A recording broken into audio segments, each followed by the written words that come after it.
mbokk yi nu ngi leen di nuyu bu baax a baax amaat mbégte dalal leen ci breakfast show waaye dañuy rek jégalu ci yéex a door gi ñu ngi jégalu bu baax a baax waaye am mbégte bu yaatu dalalaat leen fii ci Eyeafrica TV ci seen jotaay bi di ndékki li muy breakfast show di am ci gaaw bu jot samedi tey jii di samedi dëppoo ak ñaar fukki fan ak benn ci weeru septembre ci atum ñaari junni ak ñaar fukk ak ñeent mbégte bu yaatu la ñu am ni ki rek ni ñu koy defee ci breakfast show dañ fiy faral di dalal gan gu nekk waaye dañ fiy waxtaanee itam ponk yu am solo tey itam amati nañ gan yu am solo xam naa wax ji du bari ndax lu ñu tardé dafa xaw a bari tuuti te am na yu bari yoo xam ne am nañ ko ngir waxtaanee ko génn tey ji ñaar gan yoo xam ne am nañ ko kenn ki di KEMO BOJANG nekk youth councilor ci KMC maanaam nekk ab councilor boo xam ne ndaw ñi lay teewal foofee ca KMC waaye itam am nañ fi ki nga xam ne mooy LAMIN SAIDY di deputy youth advisor ci Adama Barrow maanaam moom mooy xelal wala topp ci kii xelal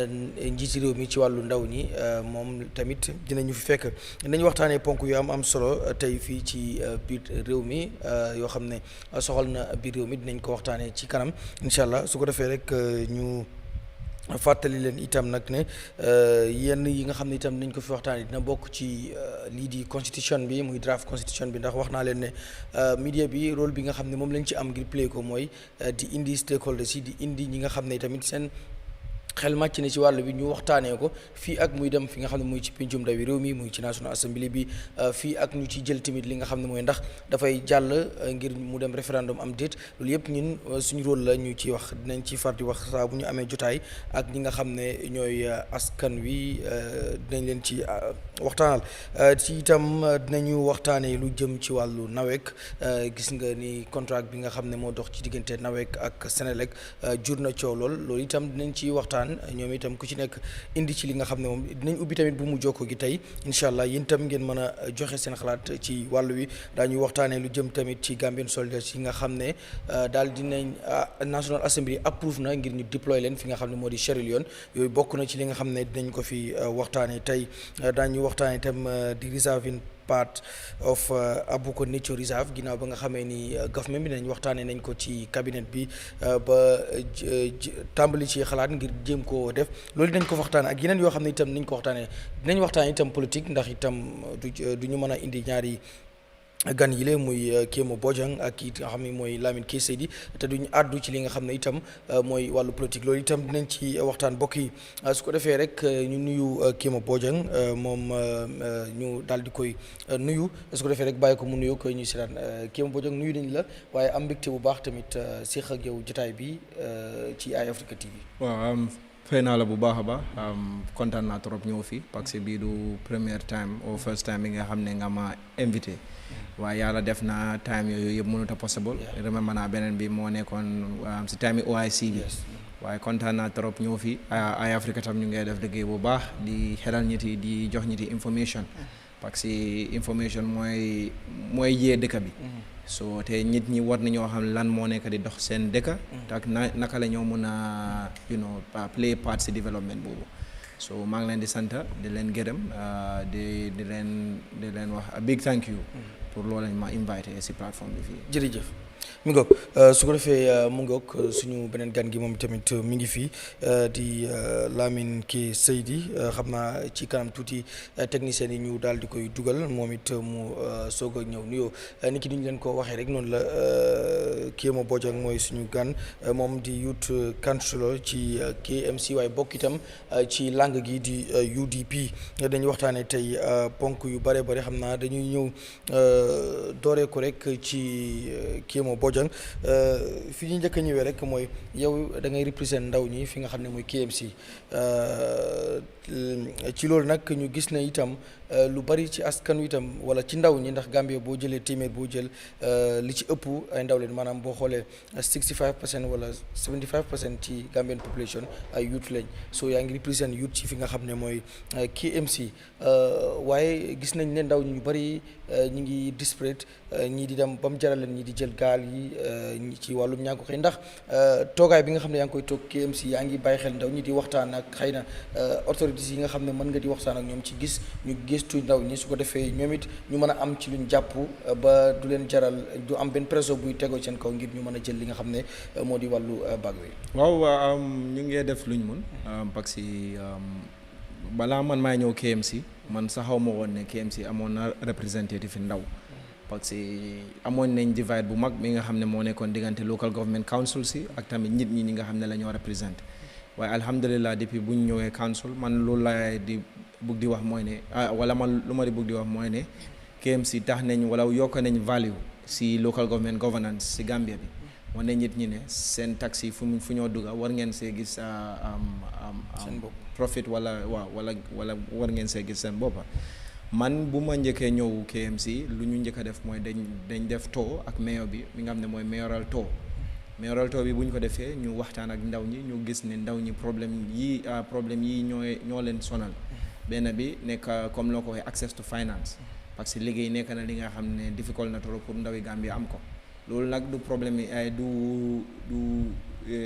Gambia third world country la mooy ne dëkk bu néew doole la so dëkk bu néew doole nag dafa jafe pour nga mun a provider ñëpp seen bugga waaye gëm nañ ne basic wants ak needs moom war nañ ko mun a provide pour suñu ndaw ñi bu ñu jógee foofu tamit recreational facility mooy fu ndaw ñi di mun a am seen boppa daal boobu tam nekkoon na beneen facteur bi nga xam ne ndaw ñi raise nañ ko third one bi mooy ne naka la ñoo jàppale gars yi mun a dugg si business loolu tamit nekkoon na beneen facteur bi nga xam ne xooloon nañ ko bu baax a baax depuis bu ñu ñëwee liggéey nañ ak Supersonic de microfinance ak yeneen microfinance organisations comme Colomoni ak Reliance jox nañ fi $20 million si ndaw ñi nga xam ne ñoo bëgg a def business jox nañ $100 million si jigéen ñi yooyu yëpp ay loan la revolving loan mooy da ngaa jël nga fay keneen tam mën a am jël ak bu ñu jógee si loolu tamit time covid 19 séedoo nañ fi $1 million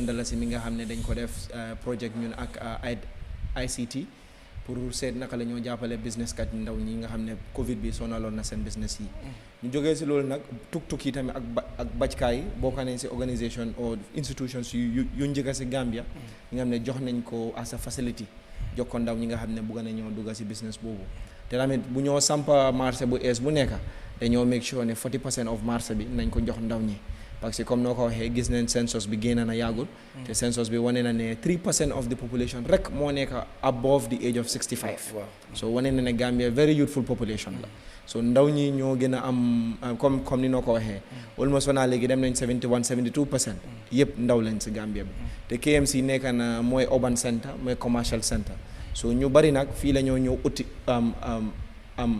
utsee waaw man sama maas yi nga xam ne ñun waa Baxaw lañ ñun comme soosee lu ñëw Lansaro mooy ñit ki nga xam ne foofu la jógee ñun waa Lansar KMC lañ waaye te KMC nekk na melting pot ku nekk jógee na fu nekk ñëw KMC parce que opportunity yi fii la gën a bare tamit so boo xoolee census bi sax wax nañ ne KMC ak West Coast region ñoo gën a overpopulated so loolu lu mu wane tamit ne mooy ne overpopulation su amee resource yu ndaw ñi nga xam ne bi nga xam ne moo nekk si location boobu dafa stress in the meaning ne ku nekk mooy try dañoo compete pour am resources yooyu so loolu wane na ne problème am nañ problème te ñun mi nga xam ne ñoo nekk si position yi ñoo war a mën a address loolu comme noo ko waxee benn bi mooy backway syndrome ñaar bi moo nekk yëfi drugs yi backway bi nag nekk na phénomène bi nga xam ne foog ñu bàyyi ko xel parce que boo gisee mus naa ko wax vice président Aïssatou Touré time boobu moo nekkoon vice président ma ne ko boo gisee ndaw ñi di gis dee di jël dee ak dunda kon nga xam ne amatuñ xóob so loolu war naa ñoo jàngal ñun lu bari ñi nga xam ne ñoo nekk si place yi nga jógee si loolu tamit léegi gis neen couche bi ak yeneen drogues yi Gambia nekk na transit hub léegi drogue bu nekk dina fi dugga génn te mënuñ ko contrôle notwithstanding drug law enforcement agency ñu ngi try waaye unfortunately limitations lañ am waaye foog naa war nañoo provide positions yu bari pour ndaw ñi ñu seet naka la ñoo mën a jàppalee gars yi ñun nag suñ budget bi yokk nañ ko man bu ma doon ñëw KMC budget yi youth si was 500,000 rek annually waaye léegi in fact last week rek ñu ngi si budget session alhamdulillah yokk nañ budget bi léegi to 1.5 million so di nga gis ne drastic lifin am na improvement nga xool tamit project yu bari lu ñooy def si KMC tey yëpp pour support ndaw ñi la soo xoolee suñ parks yi tamit ni nga xam ne la ñoo sampa ñu ngee sampa 8 parks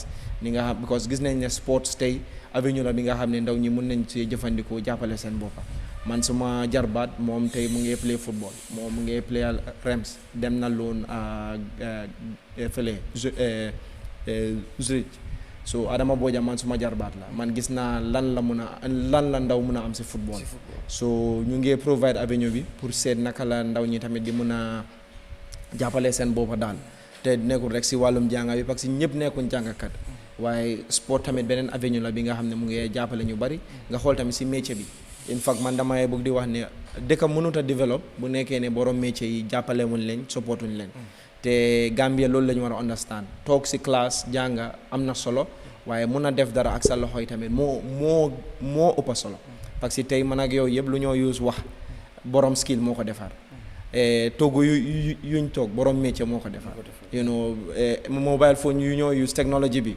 borom métier moo ko defar te Europe bu ñu amoon problème jógee ci second world war bi amoon nañ era bi nga xam ne ñu ngi ko ooyee era of reconstruction boobu mooy second world war yaaxu yu bari la andi woon Europe lu ñu def mooy ne dañ empower dañ invest ci skills ñu gis ne ñu mun a jàppale ñi nga xam ne ñoo am skills ñu mun a build waat seen dëkk yi man gëm naa ne Africa wala Gambia in particular war nañoo am suñu own Marshall Plan bi nga xam ne dina reflect ci suñ dunda waaye tam dinañu jox opportunity pour ñu mun a build suñu dëkk bi pour mu dem kanam te loolu ndaw ñi rek ñoo ko mën a def te support ndaw yi rek moo mën a indi loolu. macha allah mi ko dinaa ñëwaat ci yow Mr Bojang su ko defee ma dem ci Lamin K Seydi moom it bokk suñu ges yi doon ki nga xam ne mooy deputy youth advisor to président Adama Barrow su ko defee rek Mr Seydi ñu nuyu la ba noppi doog a ñëw ak yow ci laaj bu njëkk ñu am mbégte tamit ci suñu invitation bi nga ono am nañ ci mbégte bu baax a baax. waaw jërëjëf doon na kontaante bu ma toog si jotaay bi tey fii moom suma place la ma ko dee wax rek fii bu moo door maa ngi ci biir te alhamdulilahi rabbil alamin kontaan naa si progrès bi nga xam ne maa ngi koo gis at Eyeafrica TV kon ñu ngi laa jaajëfal tamit di jaajëfal suma brother tamit di honorable councillor KEMO Bojang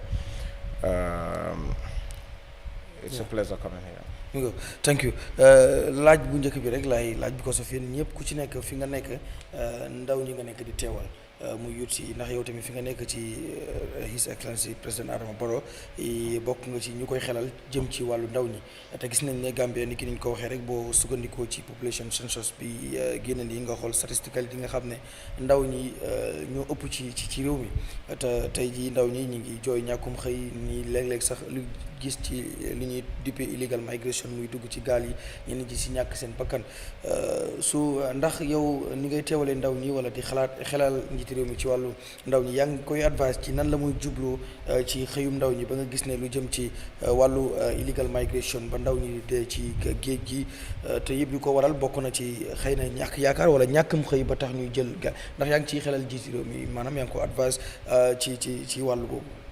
waaw jërëjëf faana boo laal na fi ma faana yu ma dee waxtaan ak président bi bari na waaye laal nga faana boo xam ne am na solo torop li nga xam ne moo nekk regular migration bi comme ni ñu ko dee waxee rek mooy bagway bi doon na loo xam ne man suma waxtaan si topic bi dooru tey bu ma nekkoon si advocacy booba jamono boobu mi gënoon naa métti sax pour waxtaanee topic bi sax naxari woon na jafe na torop because saa boo jógee pour wax si topic yi migration bi rek xam naa ñeneen dañ lay gis na comme yow da nga am privilege moo tax xëy na ngay discourage affaire yi bagway bi also but just reflecting back to some about 15 years ago time bu advocacy bu 15 to 20 years ago bu advocacy bi gënoon a fresh time bu Gambia xamuñ woon lan mooy illegal migration waaye mu nekk a phénomène boo xam ne you know I mean dafa show up and then mu ñëw nekk very prominent in the Gambia booba jamono suñoo waxtaan affaire yi illegal migration naka lañ ko dee seete mooy dafa am what they call push and pull factors so migration bi dafa dynamic trop dafa dynamic because factors yu fa nekk li ko dee waral dafa bari nekkut because of economic hardship bi la wala some of the things nga boobu bokk na si waaye ñu ngi laa wan ne xëj na am na ñoo xam ne sax munal nañ seen boppa dara wala ñu ngi liggéey di am waaye ba tey rek because of the factors rek ñoom move nañ out. So for example ay xamoon naa benn ndaw mi nga xam ne teacher la woon fii moom subject bu moo teach dafa attractive so much ba nga xam ne lu moom si boppam lu mu confirm mooy lu mu dee am weer bu dee is unprecedented because daf daan jël ay xale yu bëri mathematics classes apart from convent school su wàccee school am na xale yu moo jël ay fan mu am xale yu moo jël ay fan and so forth. So di nga gis ne at the end of the day weer bi su dee lu mu daan am si xaalis ñun mi daan ànd yëpp kenn du ko daan am si xaalis ba moom si boppam express na satisfaction about it. But all of a sudden dañ toog benn dee rek ñu dégg ne dafa venture into the back way journey xam nga so mu doon loolu moo gën a complex law issue of this irregular migration because di nga gis ne borom métier boo xam ne mu ngi progress si business am mu jaay all of a sudden mu jóg benn bés rek mu jaay bagage am yëpp venture into the irregular migration.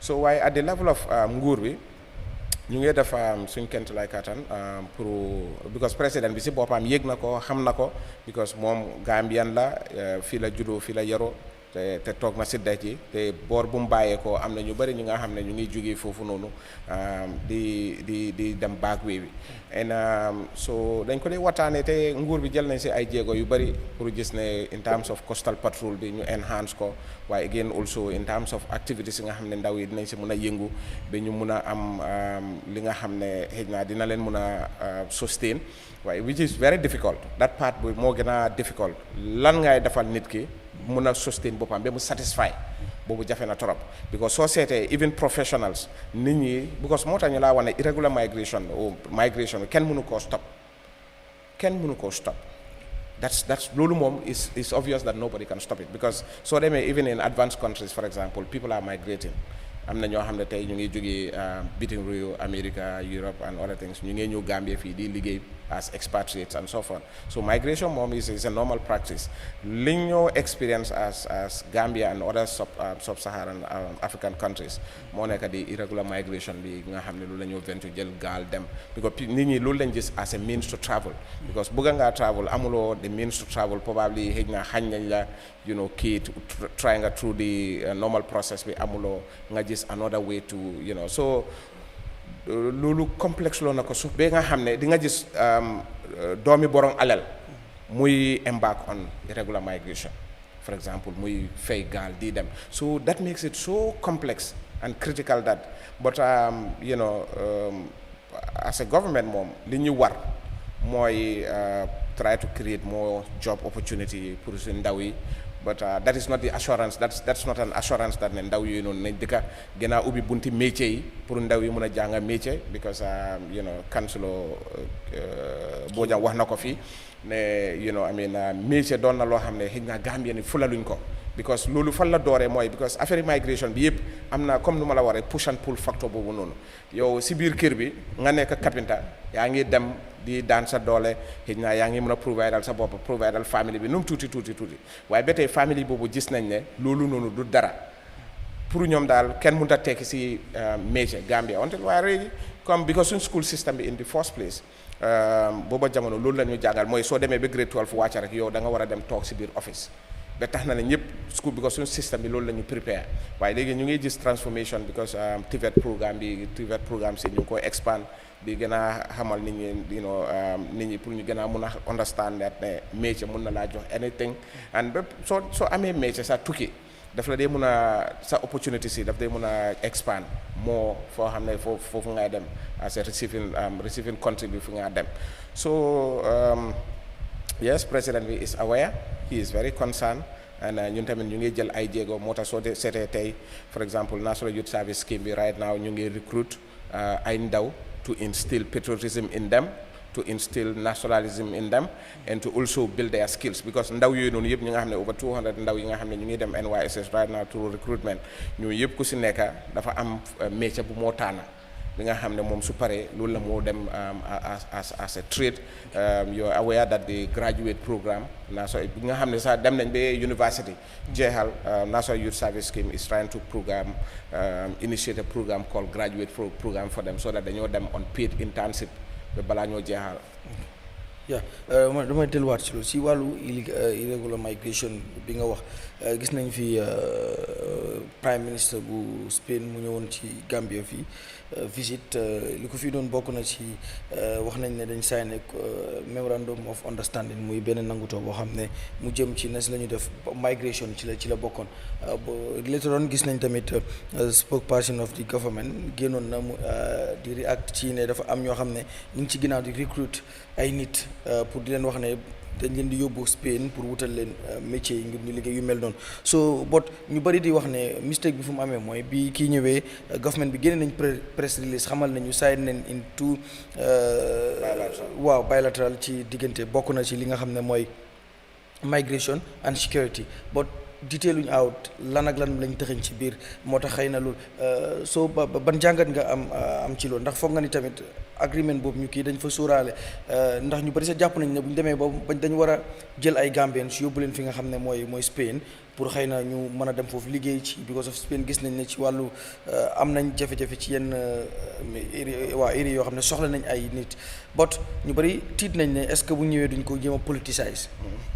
waaw jërëjëf xam naa loolu benn comme loo wax gis nga comme tey man maa ngi liggéey ak président waaye xam nañ diplomatie naka la dee demee am na yeneen waxtaan yi nga xam ne dox na diggante président bi ak prime minister bi loolu dafa nekkoon indoor meeting am na yoo xam ne foreign affairs ñoo ko initiate and just pour xamal ñu rek most of these things comme di nga dégg ne ñëw nañ sign nañ bilateral and whatever some for example OIC li bëri li nga xam ne signoon nañ ko foreign ministers ak technicians yi nga xam ne ñoo amee wàllum foreign affairs ak other related departments ñoom ñoo dee toog ñu seet lan moo nekk pressing issues and then they draw agreements around that end bii nag affaire recruitment bi laa ko starté mooy because nit ñi dañ dee jël advantage or opportunity over any existing thing so bu lii amee ñu ne prime minister Spain moo fi ñëw rek mu am ñi nga xam ne jóg nañ pap because gis nañ ne loolu is an opportunity boo xam ne they can extort money from people loolu foofu la ko starté moo tax government ñëw pour clarify nit ñi ne government is not recruiting anybody because loolu sa nekkut mandate of the government primarily to do that bu fekkee ne sa bilateral bi dafa wane dañoo jël fii ay ndaw pour yóbbu leen Spain nekkut ne government bi ñooy def recruitment mainly dafa nekk probably usually how these things function so bàyyee xel about a year or so ago président bi demoon na in the Arab world ñoom tamit amoon na expression nañ similar interest waaye di bilateral bu ñu signoon mooy for example xam nañ ne am na ndaw yu nga xam ne ñu ngi jógee fii demal seen boppa in the Arab world pour mun a dem uti foofu noonu liggéey suñ fa demee dañ leen dee mën a subject to so much abuse and exploitation xam nga so ñooñu noonu ñoo dee demal seen boppa waaye at the end of the day nguur bi ñoo dee jël burden bi ak their international partners pour mun a delloo fii ñooñu noonu because suñ demee foofu ñu am ñu jànkuwanteel lu bëri so government bi because seen citizens lañ they have to make everything humanly possible pour delloo leen baax ñi nga xam ne bëgg na ñoo dellu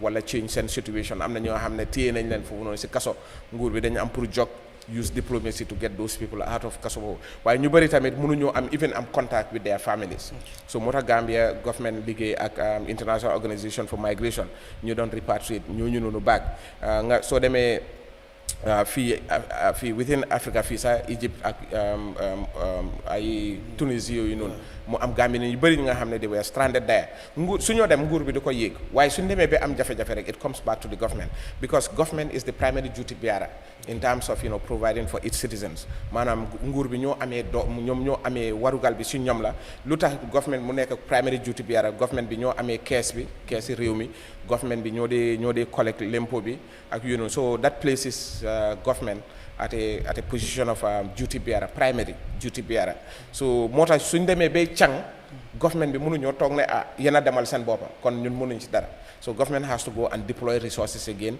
pour gis ne ñooñu noonu delloo si nañ leen waat am na ñi nga xam ne sax dañ fa waaye daf dee mën a jël long time because of the process that is involved as well in terms of diplomacy waaye léegi bu Saudi boobu noonu government bi ñu dem bu around the Arab waaw so bu xam nga Arab world bi la starté woon so that was like the bilateral was to make sure that for example ndaw yu faa dem mun nekk si anam boo xam ne ñaari dëkk yi dinañ nangutoo xëy na dinañ am ay ay institutions yu nga xam ne ñooñu noonu they are agencies recruiting agencies wala institutions yu nga xam ne ñoom ñooy act on behalf of the government understand so pour mun a recruit ndaw yi around fii ñi nga xam ne dinañ mun a nekk dinañ mun a nekk skill workers because at the end of the day ultimately all these receiving countries ñu ngi laa wax ne ñoom soxla nañ nit ñi pour ñu ñëw liggéey foofu na because dañ am skill gap but ban façon nit lañ soxla mooy ki nga xam ne comme councilor nu mu ko waxee mooy ndaw yi ñi nga xam ne am nañ métier to loolu makes it more important pour government invest more in terms of métier so that su ndaw yi dinañ mën a liggéey fii dinañ mën a fit in the outside world as well ñu mën a nekk productive people so that soo demee Europe wala nga dem anywhere doo dem nga nekk foofu noonu a domestic servant but probably di nga nekk koo xam ne borom métier nga ngay liggéey si industries and be able to earn and your rights will not be infringed on your rights will not be violated di nga make sure that the required benefits yu war a nga am ko so the same thing with Spain wàllum security kaaraange bu security bi buñ ko defee dégguloo benn soldier wala police fay na xaalis wala nit yi nga recruit pour police yi dem foofu noonu because it was clear they know that they cannot get their way the security arrangements usually are such that for example right now gaal yu bëri fi di jóg I'm not preempting to disclose or say li nga xam ne loolu moo nekk in the bilateral but I'm saying for example usually let's say suñ ne Gambia sign a security arrangement ak any country daf dee nekk on mutual benefit for example Sénégal ak Gambia sign on nañ di hot pursuit mooy ne nit su jógee fii mun nga koo toppa ba mu dugga si territoire Sénégal bi wala mu dugga si territoire Gambia gis nañ amal na Gambia njëriñ amal na Sénégal tamit njëriñ because we are able to get apprehend criminals nga xam ne they were running out of jurisdiction so the agreement bi dafa nekkee faana boobu noonu in terms of security arrangement now the Spanish Spain as a country lii italu leen rek pour nit ñi di dugga foofu noonu to overpopulate them and they complain about crime rates and so forth but again also the loss of lives ñi nga xam ne ndaw ñi nga xam ne ñu ngi ñàkk si seen bakken loolu doon na loo xam ne because suñ demee si seen territoire bi lañ dee and kenn bëggut nit ñëw si sa territoire mu faatu foofu noonu te ñoom la dee pose more challenge in terms of war a am 24 hours surveillance aleel bi nga xam ne yaa ngi ko war a dugal si sa yokkute réew wala mun a dimbale réew yi nga xam ne sa amuñ doole bi ñu war a jël aleel boobu noonu yëpp di ko use on surveillance jël ay avion war a mun a wóor géej bi war a mun a jël ay coast guards ñu war a nekk di wër so instead now léegi li ñoo def mooy lu si ëpp doole suñ demee ba dugg si géej yu noonu dañ yaatu bi nga xam ne ñu bëri gaal yi duñ ko dem lifin mun a maneuver because façon gaal yu ndee use so dañ si dee ñàkk seen bakken so léegi the bilateral can look at for example government of the Gambia now in terms of lan la ñoo mën a def fii in terms of luy support suñ ndaw yi pour ñu mun a yéeg seen boppa ñu mun a am seen koom-koom bi mun a yokk ba ñu mun a toog fii loolu can be one of the things for example I'm not saying that's specifically what is in the bilateral but can be one of the things ñaareel bi mooy instead of bàyyi suñ ndaw yi ñu dem dugga si géej bi ñu lab foofu noonu ñàkk seen bakken mun nañoo control mun nañoo enhance the capacity of suñ coast guards yi with resources ba nga xam ne gaal bu fi jóg rek mun nañ koo toppa ñu rescue leen so that duñ mun a proceed to go and risk their lives in the sea so waaye comme government spokesperson nu mu ko waxee government is not recruiting anybody in terms of this so all these things it involves trade Ministry of Trade, it involves the Ministry of Foreign Affairs. Just pour mun a gis tamit discussions also centered around, for example, affaire visa restrictions, the amount of percentage bi nga xam ne ñu ngi ko rejecté suñ gars yi so these are all things yi nga xam ne nguur bi daf ko dee mën a discuss with other countries like Spain and the Arab world so that suñ ndaw yi ñi nga xam ne am nañ di requirement bi ñu mun leen a jox pour jox la exemple Ghana recently they have this dañ am benn third party institution boo xam ne dañ dee ñëw in Ghana ndaw yi ñi nga xam ne jeexal nañ school bugg a dem into American universities so they have over 50 universities it's a consortium over 50 universities in America so dañ ñu amee base in Ghana so dañ dee def recruitment with ñi nga xam ne ndaw yi nga xam ne am nañ qualification bi and all that not they recruit them from Ghana ci pour mun a dem to ñu supply leen into the various universities nga xam ne foofu lañ am so façon yooyu noonu things yi nga xam ne government bi ñu ngi koo xalaat as well ok monsieur Bojang ñu ñëwaat ci rek because of youth nga ba topp bi fi nga nekk da nga nekk di present youth yi bi nga gisee ne comme government of Gambia sign nañ memorandum of understanding seen diggante ak Spain ci lu jëm ci migration ak yu mel noonu te bu fekkee ni ñu ko waxee la xëy na yu ci bari xamaguñ ko boot ndaw ñi dinañ ci benefit ban jàngat ngay def later on gis nañ tamit ñu génnewaat beneen clarification from the government spokesperson di wax ne the government is not recruiting because of am na ñu nekk di def noonu but am na itam ñu leen wax ne maybe clarification yi buñ ameelee li nga xam ne mooy agreement ñoom ñoo war a njëkk a génn leeral yu ci bëree bëri before ñeneen di ci mën a profité yu mel noonu so nan nga analyser that well, thank you very much. I mean, man demoon naa ba fàtte ne man si panel parce que dama yàgg toog waaye lu ma bëgg a wax rek mooy ne I think yëfi migration complexe ut ok waruñ ko over complexify parce que boo xoolee yëfi ñàkk la ak privilege parce que migration nekkul criminal offense waaye unfortunately tey parce que ñun jógee nañ si global south wala mooy dëkk bi nga xam ne niiw na doole tax na tey migration criminalize nañ ko si suñ ndaw ñi ak si suñ nit ñi man I sign agreement with other countries pour suñ nit ñi dem liggéey foofu moo wane failure of Gambia si suñ bopp parce que skills yi nga xam ne ñooy la yeneen dëkk yi di soxla xanaa ñun as a country ñun soxluñ skills yooyu nga gis ñu mën a yóbbu suñ dëkk bi kanam parce que dëkk yooyu bugga nañ suñ nit ñi pour ñu dem liggéey foofu nga gis ñu mën a expand ak yokk seen économie ak also develop ga seen dëkk bi te nit yi comme lu ma la wax rek la métier dafa am solo fii lu nekk suñu problème mooy ne I think we are always looking for outward solutions to our problems than internally ñu toog ñu waxtaan naka la ñoo war a mën a demee kanam te problème bi nga xam ne lañu am tey te mooy misinformation bi dafa bari waaye loolu responsibility government la parce que tax nañ ne nekkuñ di communiquer si nu ñu waree so te su nekkee communiquer loo si loo waree war a wax ñi di lu nekk di go on dafa tax a lot of times people dañoo make up stories based on their own assumption man lu ma dee wax mooy ne migration waa dëgg la ku nekk migration is a fundamental human right and it's important ñëpp xam ko waaye tey even as yow mi nga xam ne you are a frequent traveler di nga travel a lot nit nga ki nga xam ne am nga bank statement bu correct boo apply for a Schengen visa it takes you almost 60 days pour nga am sa passport bi te with that sa you have a 33% variance in that di nga am visa bi or not te lii is for people that are privileged talk less of the everyday Gambian talk less of the everyday young person si dëkk bi mi nga xam ne amul privilege yooyu so difficult na pour ñetti mun a migrate wala ñetti mun a dem beneen dëkk waaye dem bi tamit comme ni ma ko waxee mooy ne ñaaka opportunity te ñaaka gom-gom si suñ dëkk moo tax ñëpp di dem te man du ma blame kenn si loolu because man dama dee wax ne man Baxaw laa jógee man gis naa poverty first hand man gis naa sonna first hand te every day ñu ngi wax ne ñi dëkk bi dafa metti every day ñu ngi wax ne people are struggling te yaa ngi wax dëkk bi nga xam ne over 47 to 48 almost half of its GDP daf dee jógee from diaspora lu mu wone mooy ne diaspora bi moo téye économie Gambia bi te ñan ñooy diaspora bi ñooy ñi nga xam ne ñoo migrate so if su nekkee ne dañ bëgg a toog fii ñu romanticize issue of migration I think dañoo def a big disservice to the people of the Gambia parce que tey ki nga xam ne jógee na fi lack of opportunity moo tax mu dem parce que man ak yow sax mi nga xam ne ñu ngi liggéey suñ fay lan la ñu mën a defal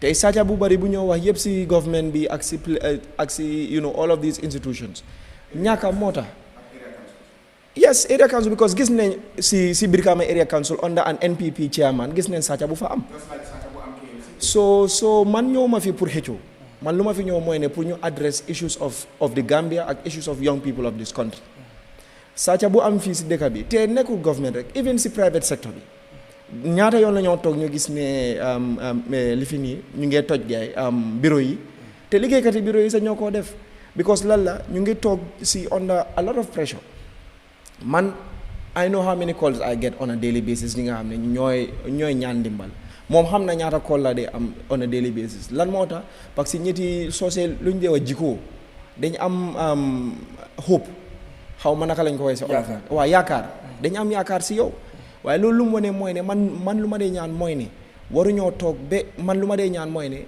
ñu toog ba ku nekk mun a defal sa boppa dara parce que Gambia foog naa ne dëkk bu ndaw la difficult pour ñu develop ko waaye unfortunately fekk nañ suñ boppa ne te lii du faulty benn nit wala di fault bi nga xam ne léegi la happen man dama dee bëgg di wax ne from even the first republic amoon na lu bari li nga xam ne mënoon nañ koo def mu correct waaye defuñ ko one mooy ñu build a nation state mi nga xam ne mooy ne Gambia for Gambians in a Gambian context li ma miin mooy ne boo bàyyi xel after independence changement change amut bu baax parce que lu xew rek mooy ne governor general bi at the time was Sir John Paul before independence lu ñu def mooy ne Sir John Paul dafa génn si place bi Safari Mang Singaate ñëw prime minister bi at the time was a British lu ñu def mooy ne dañ génnee prime minister bi responsibility am ku nekk Angleterre wàññi na Gambia from his responsibility prime minister bi nekk Sir Dawda Kairaba Jawara nga xool in the parliament amoon nga fa ay tubaab ak ñi nga xam ne ñoo fi nekkoon suñ colonialiste yi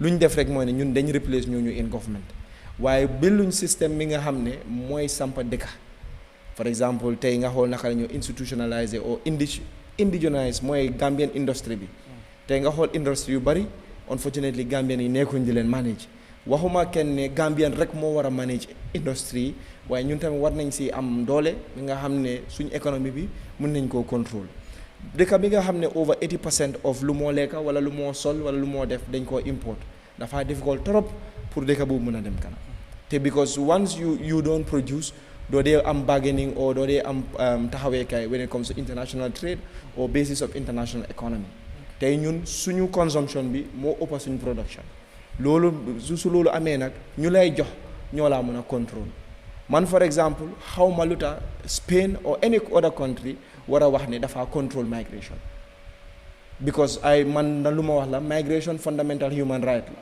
waaye buñ buggee ñu dem si yoon bu jub bi buñ jël backway kon dañ war a solve issues mi nga xam ne moo tax nit yi dee jël backway mooy one tukki bi difficult one even su nekkee sa holiday nga bëgg a dem government officials yi gis nañ ñu ngi reject gaay members of parliament gis nañ ko si Gambie bi reject nañ leen loolu lu mu ne mooy ne suñu index bi dafa néew doole trop when it comes to suñ travel index that's one two economy dëkk bi dafa néew doole trop so everybody kuñ gis nga bëgg a travel dañ la dee gis as a potential migrant ne boo demee doo ñëw regardless of kan la mën a nekk so yooyu yëpp problème la mi nga xam ne foog ñu ansa ko but thirdly man lu may wax mooy ne government foog ñu try di waxtaan ak nit ñi pour mun a génne yëfi false news ak yëfi rumor te léegi happy naa ne am nañ di access to information lifin bi bill bi ak bi mi nga xam ne pass nañ ko léegi nekk na act open na doo bi nga xam ne every Gambian am na right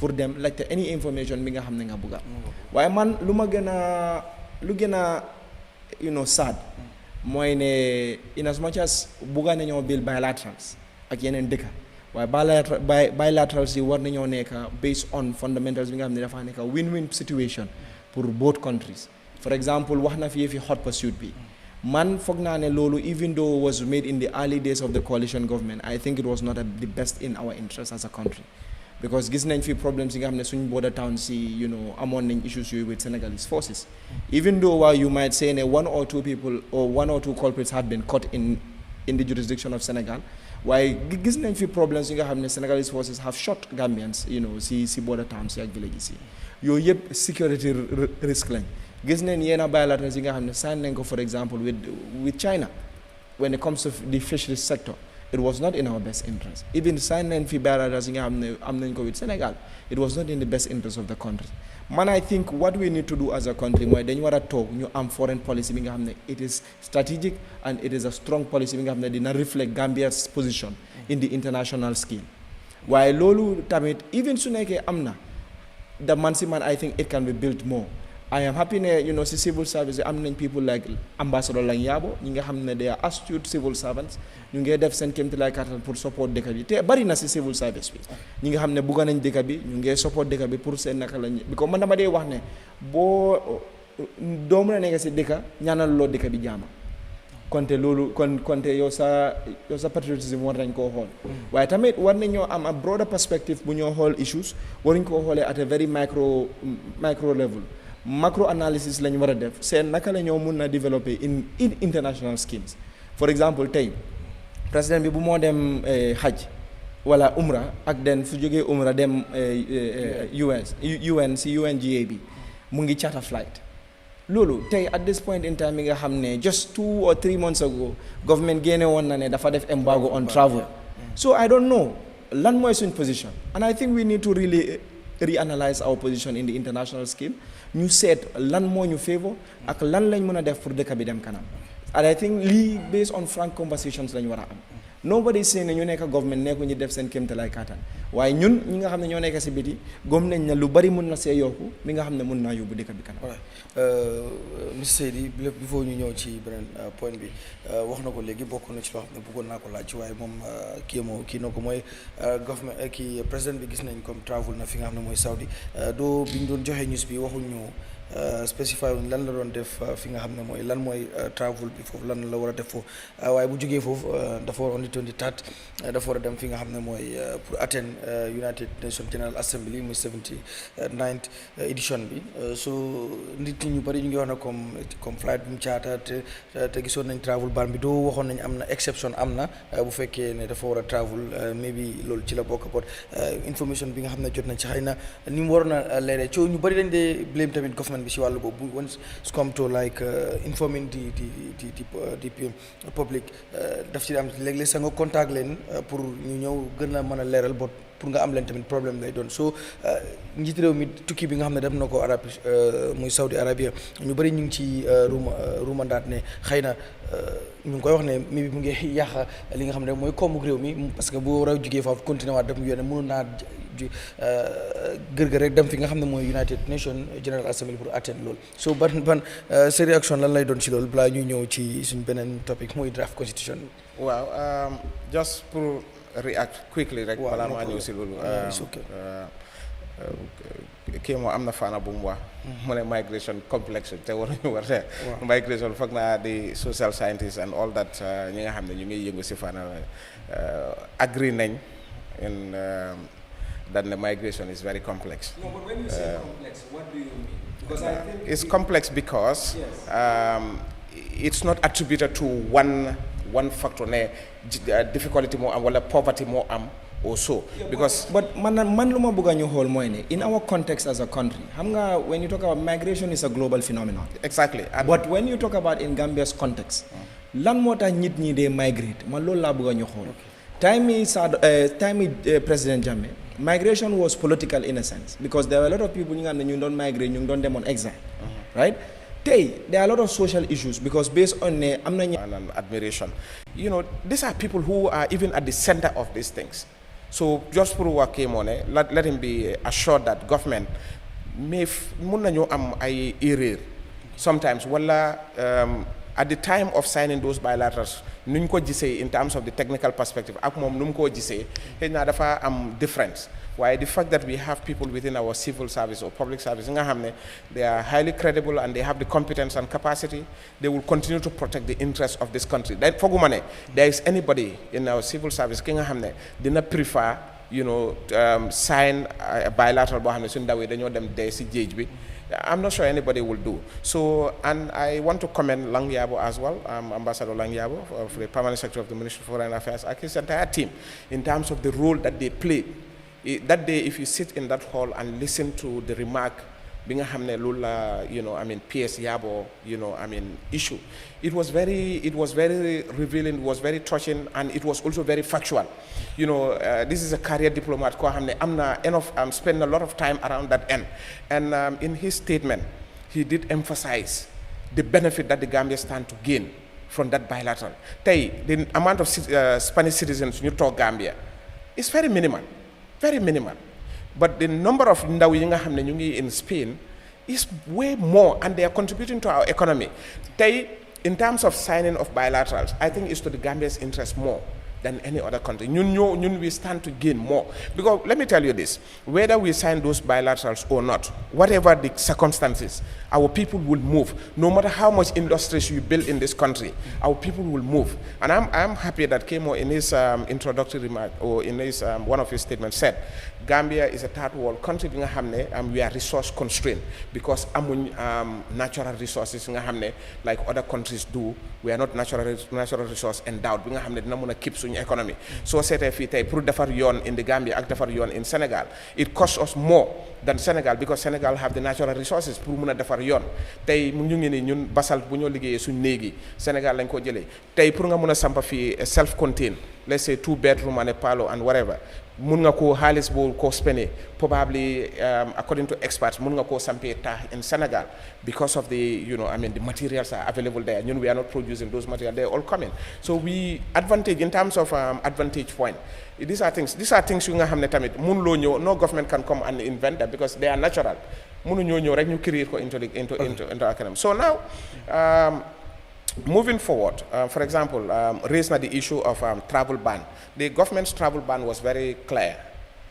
Nguur bi am na obligations yi nga xam ne tamit warugal la ci moom in terms of statutory responsibilities. Moo tax ñu ne in the press release it was very clear. Meetings yi nga xam ne meeting Gambia mënut a ñàkk dem wala warugal la si nguur bi pour mu dem. Those programs are there. ñaareel bi tamit mooy nguur am na programmes yi nga bare meeting yu bari yu nga xam ne civil servants government officials are attending. If it is no cost to government, if the meeting is no cost to government, there is no reason boo xam ne dinañ la war a xam let's say okay am na meeting bi nga xam ne is for permanent secretaries or for directors or for this bi nga xam ne dafa Gambia will benefit from and is inclusively funded te loolu all the time daf dee mën a am. So Saudi bi Gambia is Saudi bi president also the president is the chairperson of the OIC and it's expected that in fact during his term the president will be making a lot of travels around that end, around that end. So said president bi dafa am lot of bilaterals yi nga xam ne daf ko am ak Saudi because Saudi is a very strategic partner to the Gambia as well.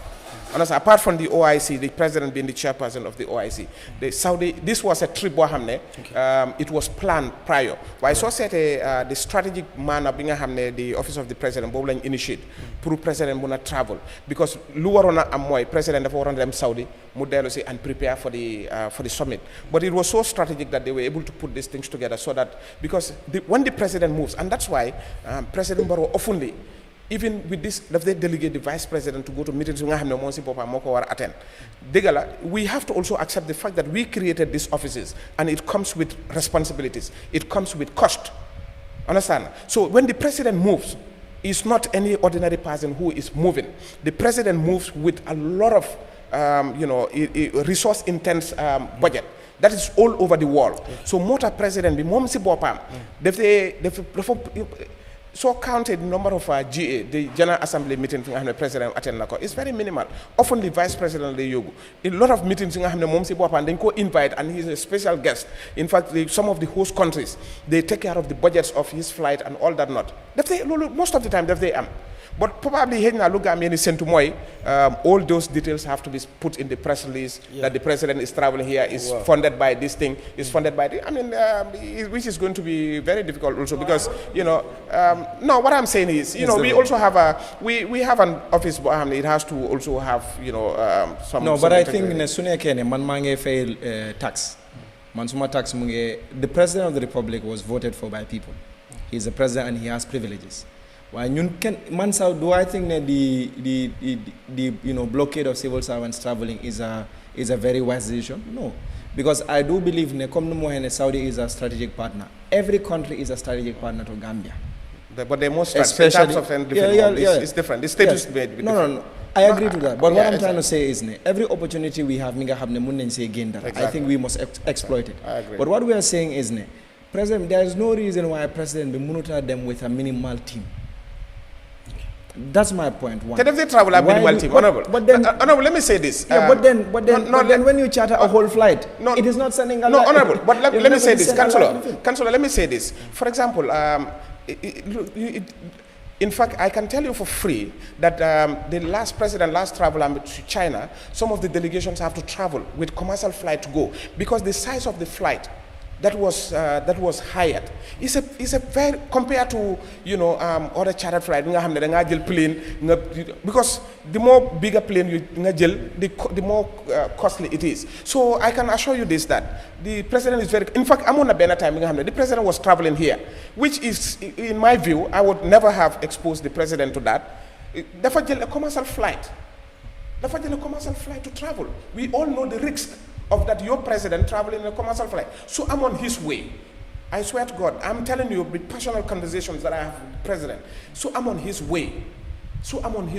He would have been traveling with commercial flight all the time.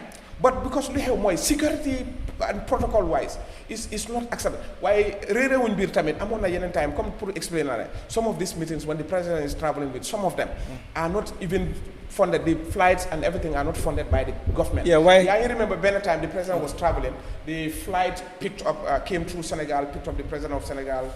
Yeah, but xam nga lu ñoo wax mooy ne su nekkee ne loolu nekkut waxu leen ñu ko.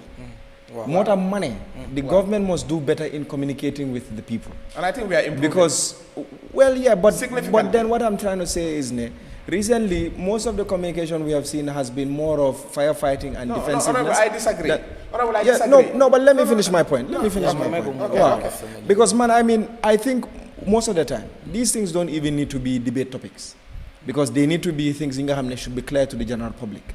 The president Mungi fila modem, lead across Gambian government. Because I do believe that it is important that people know fan la syntax. For example, just a few days ago, there was supposedly,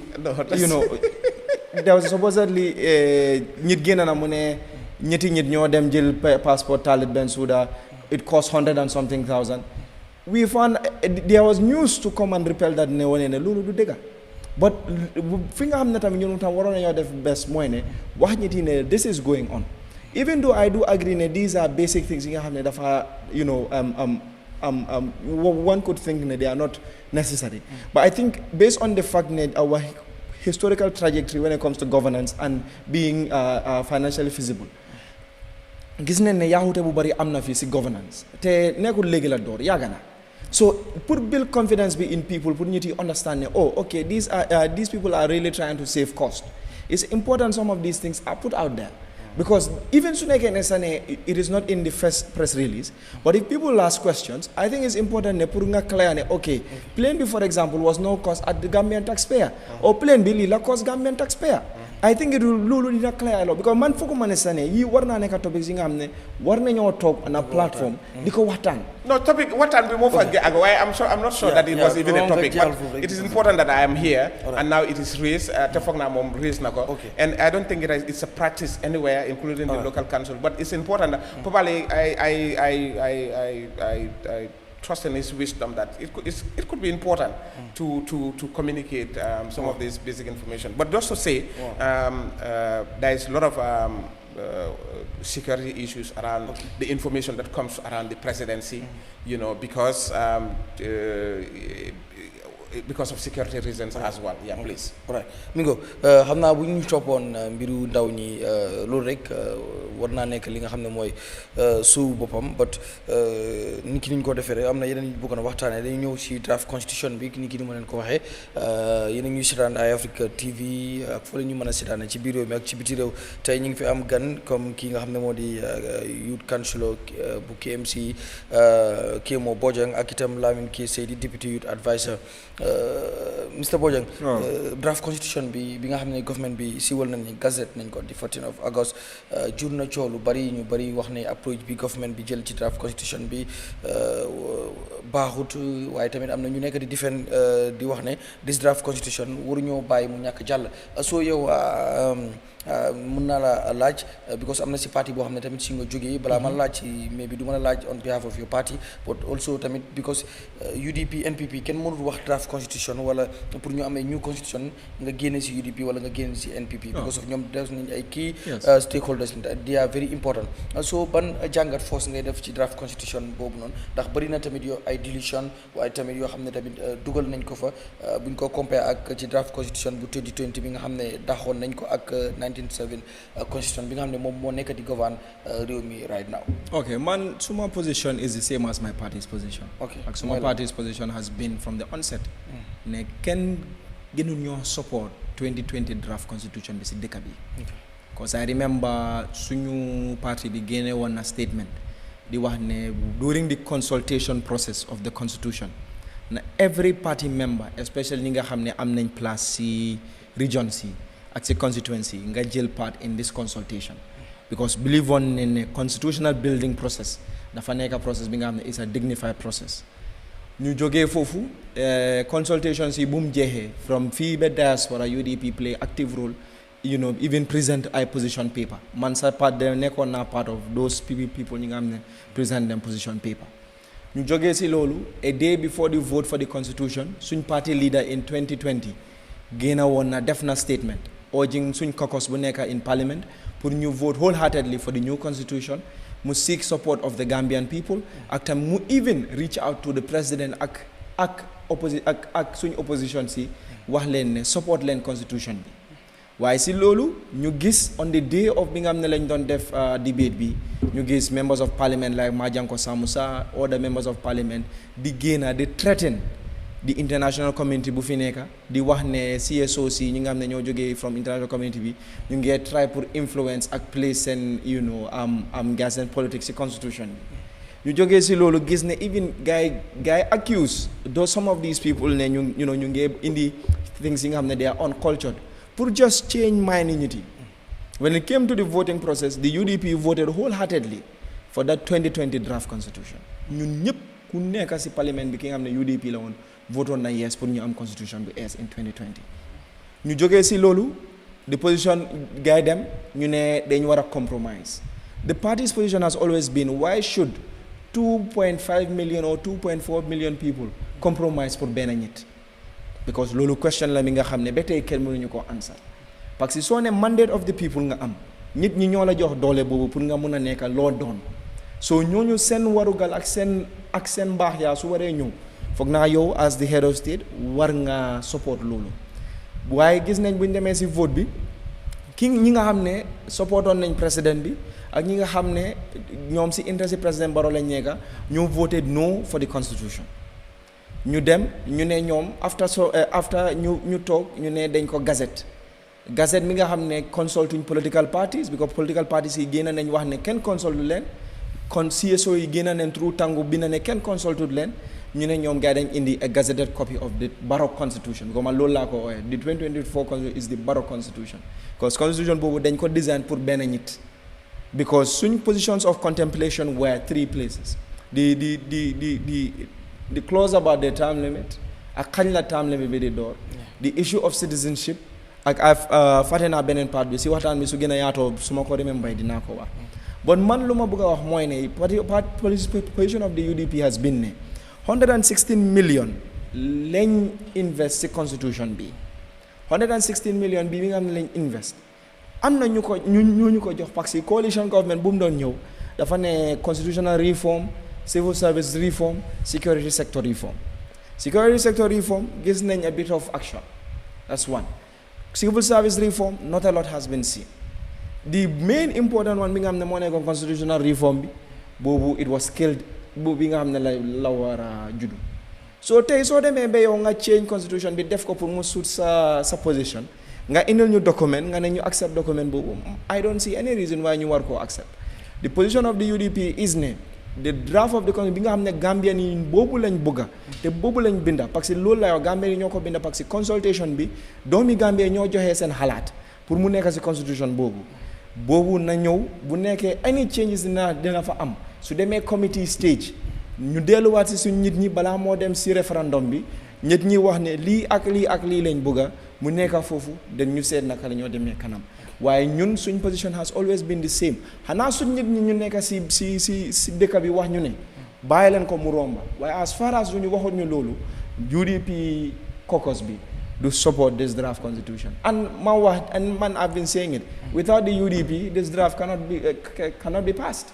Yeah, it's as simple as that. That's so mooy loolu daal. ok dinaa ñëwaat yow Miss Saidi this draft constitution ñu bari ñi ngi wax ne comme government bi approche bu mu jël ci bi ñu koy gazetté it's not fair ndax dafa waroon a def consultation maanaam mu consult ñi nga xam ne ñooy stakeholders yi di key stakeholders te mënoo see génne political parties yi comme yu ci mel ni tam UDP because of comme ni ñu ko waxee rek mënoo see génne UDP mënoo see génne NPP pour ñu mën a am ñu am na sax loolu dinaa si ñëwaat ci tey si draft constitution bi doo gis nañ ni di ministre of justice mu génn mu wax ne consultation am na waaye gis nañ ñu weddi loolu li ci GDC weddi nañ ko UDP génne nañ press release Tango tamit ñu bokk ci civil society bi gis nañ ñu génn weddi lu mel noonu so ban jàngat nga ci am. li ministry of justice wax loolu moo am te loolu mooy diggante man loolu laa gëm wala nii dinaay nañ ko is political ko tey politique toll na foo xam ne li am sa tey si ëllëg si kenn mun naa génn mu ne lii amut Minister of Justice duñ jóg rek ñu ne defoon nañ lii def nañ lii te the evidence have been there we all saw it when the political leaders traveled here they went to countries so man that's my position and that's the government bi li ñu wax loolu that's my position waaye pour ñëw clarify or to just say a few things li nga xam ne KEMO loolu la fi raise you see benn la ma dee dégg ñu ne waaw yaaxa nañ xaalis. You see, that's in my view, that is not lolu nekul lo am is trying to play with people's mind ne yaha nañ xaalis. We all know that very well that legislative process or constitutional building process ne okay bill nañ consult nañ and whatever it doesn't mean that ne the loi bi so demé or the document bi so demé parliament is going to be approved. It doesn't lolu nekul. You see, we have to understand that there are processes involved. And I said Parliament is a highly political institution, and nobody can deny that fact. It's political in the sense that politicians have a talk, and everybody looks at things from their perspective that we are looking at the Gambia's interests. Now, sometimes you reach a common ground depending on the matter on the table. So the process was done. It went to Parliament. It couldn't get their way, whether UDP voted for it wholeheartedly or this. But the factors leading to the rejection of that Parliament, because that's the trick that they play on Gambian. Why send DPD vote? What did they vote for? They vote for a document where it was tabled with controversy that others did not agree with. Understand? So, suñu Parliament, your some members you vote, they disagree, some members they will vote against. Now, what I'm saying here is that I don't know, he quoted a number about the population they participated in, and that is also misinforming the public. This was a group of people named consult. No, you said about something. I said. Okay. If we say we have to compromise. No, before you read the compromise issue. I said consultations were done. I never you said a document that was, agreed by... I said, let me clarify for you. You cannot cut me off when I'm trying to clarify. All right, go ahead. What I said is very simple. I said you cannot ask 2.4 or 2.5 million people to compromise for a single individual. For now, low life. And what does that mean? Because before I misinterpret it. Yes, because what I'm trying to say is, you cannot ask people to compromise and let this Borough Constitution 2024 go through. Which people are you talking about? Which people? The Gambian people. Then I would agree. I would be right to say. Because Prunyom, the constitution went consulted about 1.2 or 1.3 million. That's the Gambian population size, which is not true. The constitutional consultation process targets groups of people. So then, are you saying that the whole process that the government itself? No, I just want to clarify. Was a failure? I'm not saying so it's a failure. I'm clarifying. 116 million because you invest dara mu war la jox result joxul la result kon failure. You have already proved that it was a successful process. So then why are you contradicting that? No. What I'm saying here is that we have to make these statements of fact that there were consultations were done. Now the consultations at the time of even the consultation, a lot of things that were in the because anything that was in that constitution, Gambia ni Nyokowa, and that was not. But that's the fact. That constitution, it has gone to the extent we all agree. He raised the issue of citizenship here. He raised the issue of other aspects. Mom, I know. I remember, KEMO himself making an argument in terms of even the educational qualification for a president. Exactly. When they said this, he said no, that's not. He doesn't. So consultation. Agree. So I'm saying. So that's the consultation process. Exactly. That's what I'm saying. So how is it even in that document, I'm not your hand. Mom, he disagree. Even in 1997 Constitution, you cannot agree with the whole document. Exactly. You can never agree with the whole document. Wow. This is what I'm saying. You cannot. And that is why the issue of compromise was negotiated, but it was given a blind eye. Nyarel, if Majanko Samusa, I can never remember Majanko Samusa saying, well, the videos are here. Making a threat. I'm not saying. I said I can never. He was threatening Robina, who was the IRI country rep. Bediko call the core things in Parliament. He spoke. Until he came up with the issue, Bem Sani Constitution be. Now I'm saying, people Sani Constitution. The videos are here. Draft Constitution. Say the draft Constitution. He don't sign it is Constitution. Still a document. Yeah. So I'm saying it was not a Constitution at the time. I'm saying Constitution be. Bumo Gena. Amon na ñene comme que mom num disagree with the issue of educational qualification. Am na ñene ñoo xamne they have even alleged that greater part of the Kenyan constitution every constitution in this world here and there has its inspiration. So even the American Constitution was borrowed from the British Constitution. Now having said that, ñew nañ, we have seen, for example, the Christian community raise concern about the secularity, the issue of, because the secularity, that word, the secular Gambia is a secular state, was removed. They raised concern. They are not, so I'm saying, document, a lot of people, a lot of sectors of society have objected in terms of remuneration for the judiciary. Other sectors of the civil service has raised concern. We have seen a lot of interest groups also coming, advancing interest and expressing concern. Understand? Now, Parliament, ñoo am the ultimate decision to approve or otherwise. KEMO lu mu si munti wax, UDP lu ñu si munti wax, seen député yu nekk si Parliament ñu rek ay mën a vote lu ñu leen jox pour ñu dem foofu noonu. They went with one single thing, mooy ne suñ génnee the retroactive clause bi, ñoom they are not in for the document. They have made that outright clear. Now, legal persons all over, legal experts have agreed that no document is progressive and will be called a law in quote and unquote when it carries that clause. And people have agreed on that mainly. Which legal expert has done that? We have seen it over and over. No, but give us examples. No, I'm not giving you any example. Argument definitely legal experts have talked about this, but UDP's interest was to get back. Now, this thing was not about Barrow. Thank you, but it wasn't about Barrow. But now the point here that the document, why it's about putting something in a document, law hamne, lolu mo for neka. Why mun lo tamit develop a document bo xamne you mun ye target one single individual? Why was UDP's interest in targeting President Barrow in that constitution? Why?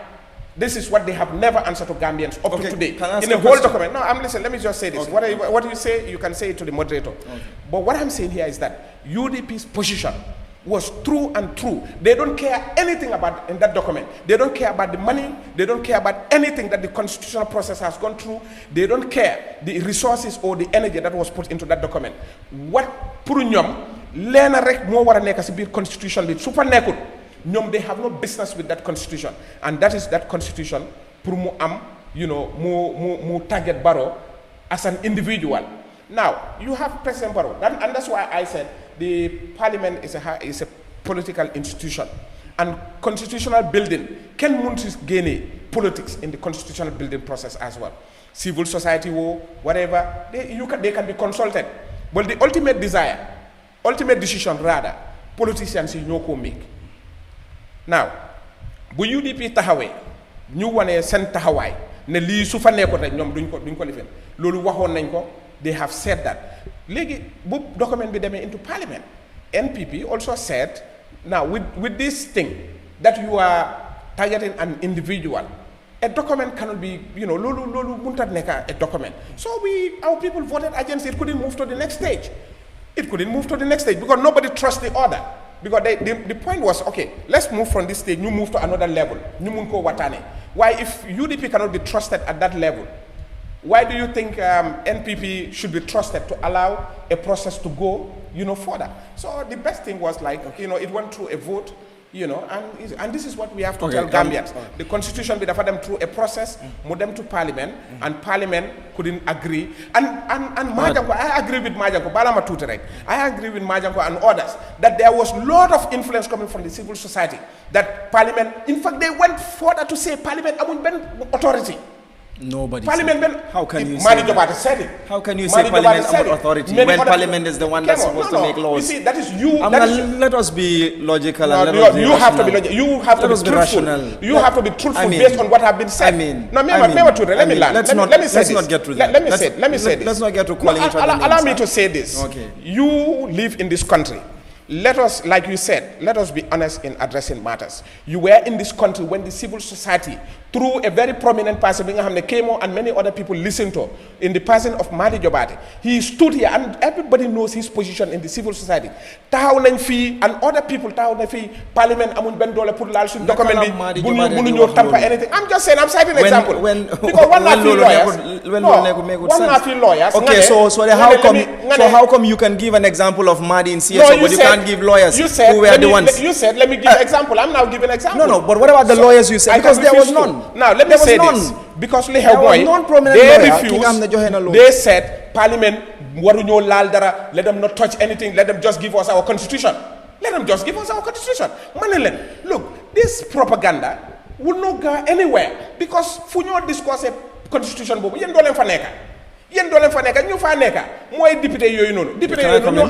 they have exercised the power. Yeah, so maluma buga moyne. It is very ironic. Minga hamne government mu set up commission, minga hamne mo wara work on the constitution. Then nga ñew back nga ne UDP mu nge target a president with that same hana ñun ñoo bi na constitution bi. Ndax Gambian people ya ko bindé. Greatly, bokka ngeen. Naka lañ ko bindé? Bassa. Naka lañ ko bindé? Okay, let's proceed. Naka lañ ko bindé? Ñun as the opposition. Naka lañ bindé constitution nga xamné nga ne dafa target ben nit. It talks about the insincerity because they feel the interest of one single individual more supersede everyone's interest. Just like you want to defend that was position. Number two, your interest was to have to how can you say a constitution was copy and pasted when even the 1997 constitution, that was the argument, most of it, but the argument is not rational. Well, that was the argument. The argument is not logical.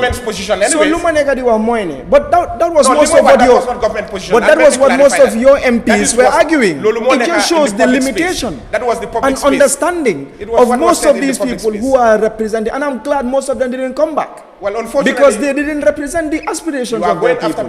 So thirdly, no. But they are. But man, this was a public discourse. Man as a representative. If someone out there, my constituents or people that I represent, say I didn't represent them, that's their opinion. It's an attack. Oh, okay. So let's agree that the public opinion. So that was a public opinion. Thirdly, we have seen it here. Members of parliament, they were favorable to the government. You gain a few new, so many things. Maluma buga wax moy ne you cannot say ne ñun dañ ne constitution bi bobu nonu dafa mention fi different pressure groups or different interest groups. The UDP's position was simple. Any pressure group or any interest group mi nga xamne am nga objection to any clause, bring it as a position paper to the committee stage, because loolu lañ wax nen lañ pass constitution mu romba first stage. So ñu démé to the second stage is the committee is set up of different political parties. Ben political party genuta am dole benen political party ci committee bi. These are all members of parliament. So demé fofu any group mi nga xamné ak committee bi daf di am experts.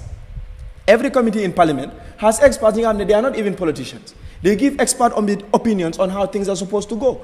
So demé ci committee stage bobu any group bi nga xamné amna ci concern, raise your elephant. I'm going to raise a concern. Nobody can tell you agreeing to every single dot in a constitution. Amut fen man suma position buma raise on was ne gowuma ne Gambia egon na to a position mi nga xamne war nañu wax ne pour nga nek president fo nga am university degree. My position was based on the reality I saw on the ground, but nañu honest to each other. Even imam so bëgge nek imam do day jog rek nga nek imam fo nga am criteria yi nga xamne nga wara fulfill.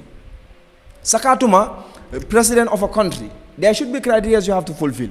My position was just people ñi nga xamné ñun ben national university lañ am té ñepp mënu ñoo dem ci university bobu so doo ma mun a wane su ñu demutee university waruta mun a nekk président su amee aspirations yi waaye man lu ma bëgg a ñu def mooy ne we have to be honest to each other. $116 million was invested in this constitution. It didn't yield any result. It's a failure. And that failure has to be pinned on President Adama Barrow because his interest will supersede over the country's interest. Okay. So xam naa mbiru constitution bi am na lu ci bari lu ñu ci waroon a wax time mu ngi xoj waaye xat yi nga baal ñu nga may ñu tuuti because dañ delay 30 minutes pour start moo tax so nga may ñu loolu te am na leneen lu ma bëgg a ñu ñëw si xamal leen taw bi tey moom waaw taw bi tey waaw loolu waaw mi ngi noonu so ñu jàll quickly ci leneen rek because of mën nañu gën a waxtaan ci constitution bi bon dama bëgg a ñëw rek ci am sa réaction ci gis nañ ne assembly bi approve nañ like lu toll ci 150 Gambian soldiers yoo xam ne nañ dem leen deploy fi nga xam ne mooy Sierra Leone pour ñu dem foofu pour ci waa peacekeeping mission so ñu bëri nag wax nañ ci waaw ok whatever so ban jàngat nga ci am ironique na trop mais ñun sax ñu ngi am fii ñeneen ñi nga xam ne ñooy keep suñ peace ñun ñuy dem keep keneen peace am or stabilize am beneen dëkk in the area ne Sierra Leone si election lañ jógee yàggul. So since the election, there has been a lot of issues. And this, I am speaking as a foreigner from Sierra Leone. Based on Lumagis on the media lie discourse issue B. Because from their election, we saw it was a tightly contested election. We have the Marabio 50 plus, 50 point something la pour win. Even Mitut won, it was 51 point something la It was a very tightly contested election between Mom and Samora Kamara. So depuis loolu gis nañ ne SLPP ak APC muy main position political parties in Sierra Leone amoon nañ a lot of push and pull. In fact during that election amoon nañu dee sax si election bi. But ECOWAS set up on a tripartite committee mi nga xam ne ECOWAS la opposition party of Sierra Leone ak seen ruling government pour ñu seet naka la ñoo belee on a unity government. Parliamentary elections itamit romboon na Sierra Leone gisoon nañ how it competitive it was. Among a time, former president of Sierra Leone was allegedly accused of plotting a coup d'etat. People can have their opinion on this because I highly doubt it was true. But notwithstanding, ECOWAS wants to, or ECOWAS or the Gambia government wants to send forces into Sierra Leone to allegedly stabilize.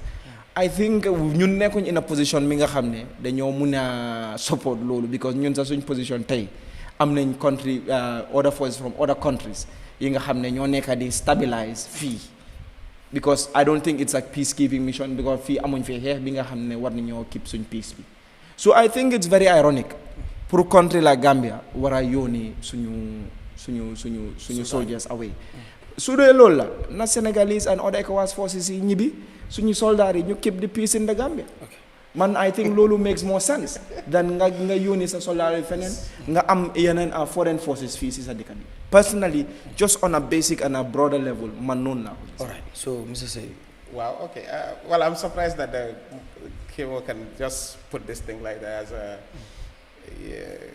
somebody who understood diplomacy, international relation, and all that. I'm so surprised that he just put it this way.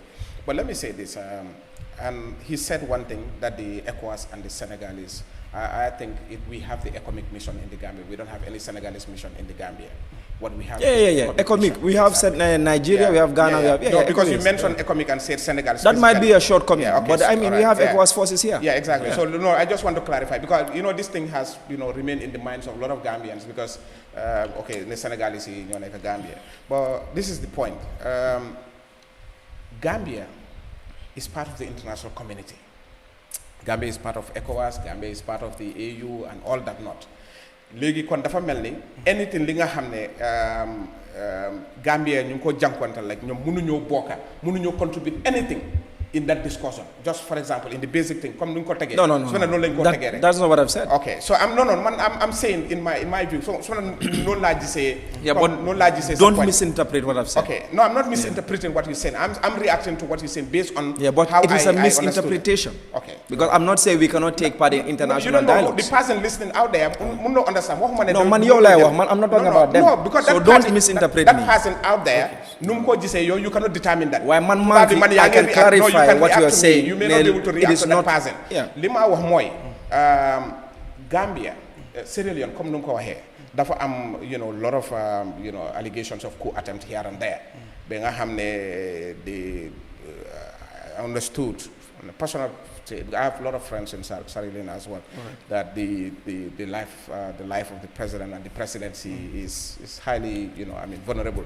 But tax na ne say within the security because security soldiers yi bari lañ arrested in that attempted coup alleged attempted coup so si biir loolu ñu gis ne probably they need to have a stabilization force there, and usually when the stabilization force goes, because the presidency is very vulnerable, so what they will do is come in the case of the Gambia, you have the economic taking charge of the presidential guard and the the immediate family and other important issues.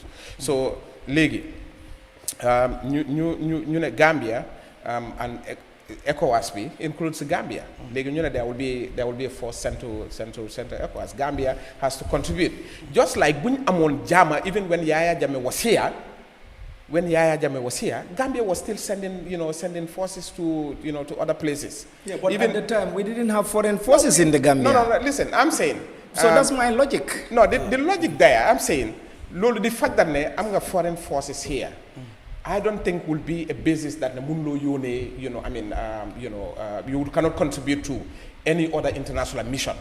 Because when the Mundo Yone, because you have foreign forces here, you cannot send. Yeah, but for example, we have 16 states in ECOWAS. During Gambia's mission, during ECOMIG, only 4 countries or 3 countries sent forces here. KEMO, but let me say, it's not because they want to send. You see, sometimes, let me tell you this. You see, these are security issues. Probably you and I may not be able to understand. But I believe, like you mentioned, I do understand diplomacy and I understand international relations. And I can tell you for a fact that a country, even though you have a mandate in an international organization and there are limitations of powers, but you can also accept not to participate based on scenarios and realities in your country. But, okay, let's agree that the experts have formed the opinion that the reality on the ground is that the Gambia can send. So then, if that's the case, then we don't need. It may not be the case. Okay. It may not be the case because look, you see, the contribution of the foreign forces in the Gambia is very specific, very, very specific. It is very specific, and it does not affect the normal operation of the military in this country. I often hear, sir, in fact, people say, "Oh yeah, the president." I said around the president, I don't want to speak on some of this because they are highly, security issues. But the common ground has been reached that Gambia is a potential candidate, a competent candidate to send its forces to partake in this exercise. And let me say this, you see, sometimes also when these things have been determined, they look at a lot of strategic issues. For example, Senegal as an ECOWAS, part of the ECOMIG, is very strategic in terms of supporting the Gambia in its stabilization. No, now we are talking about Sierra Leone and Gambia. No, I'm giving you an example because you have cited the Gambia. Yes. You've given, your argument is that because we have people here, therefore we should. So I'm saying that I believe in the experts, the decision of the experts. I believe in their judgment, and I think it's very logical as well that even though we have a foreign mission in the Gambia, it cannot also negate us from our international obligation. But also, I believe that there are all moral justifications and legal justifications for us to also, send our forces, because it will not in any way, affect, our capacity to provide security for this country. Okay. Yeah, right. but then that's my point. My point is that you cannot provide security for yourself, that you have to depend on other people. No, that's so why would you send security to another country? Do you say you cannot provide security for yourself? That is what the government is showing us. I know that the Gambia National Army is one of the best military forces we have in the sub. And up to today, they do. But apart from Nigeria and Senegal, I don't see any other force. Up to today, even Nigeria and Senegal, I cannot even place any country above the Gambia in terms of the competence and training. Exactly. Of our military. But I'm saying this. You see, we have to be very. KEMO. If that's the case, why are you keeping security forces in your country? But then you are saying that you are going to support another country. It makes no sense to me. No, it makes a lot of sense. Okay. Nigeria have forces in this country here today. Yeah. Nigeria has been supported in their Boko Haram operation. Nigeria is only supported. Let me tell you about this. Let me say. That is a misinformation. That is a misinformation. It's not misinformation. It is very wrong. Nigeria have been. Nigeria, the only country that is supporting Nigeria when it comes to fighting of Boko Haram is Niger. And Niger is only fighting within their country because the Kanem-Borno area of Nigeria, which is Maiduguri, which is Borno State's capital, is the closest state to Niger. But Nigerian forces never enter Nigerian territory to defend Nigeria. Okay, so let's move to the another point because of time. So you know the issue of this local government commission.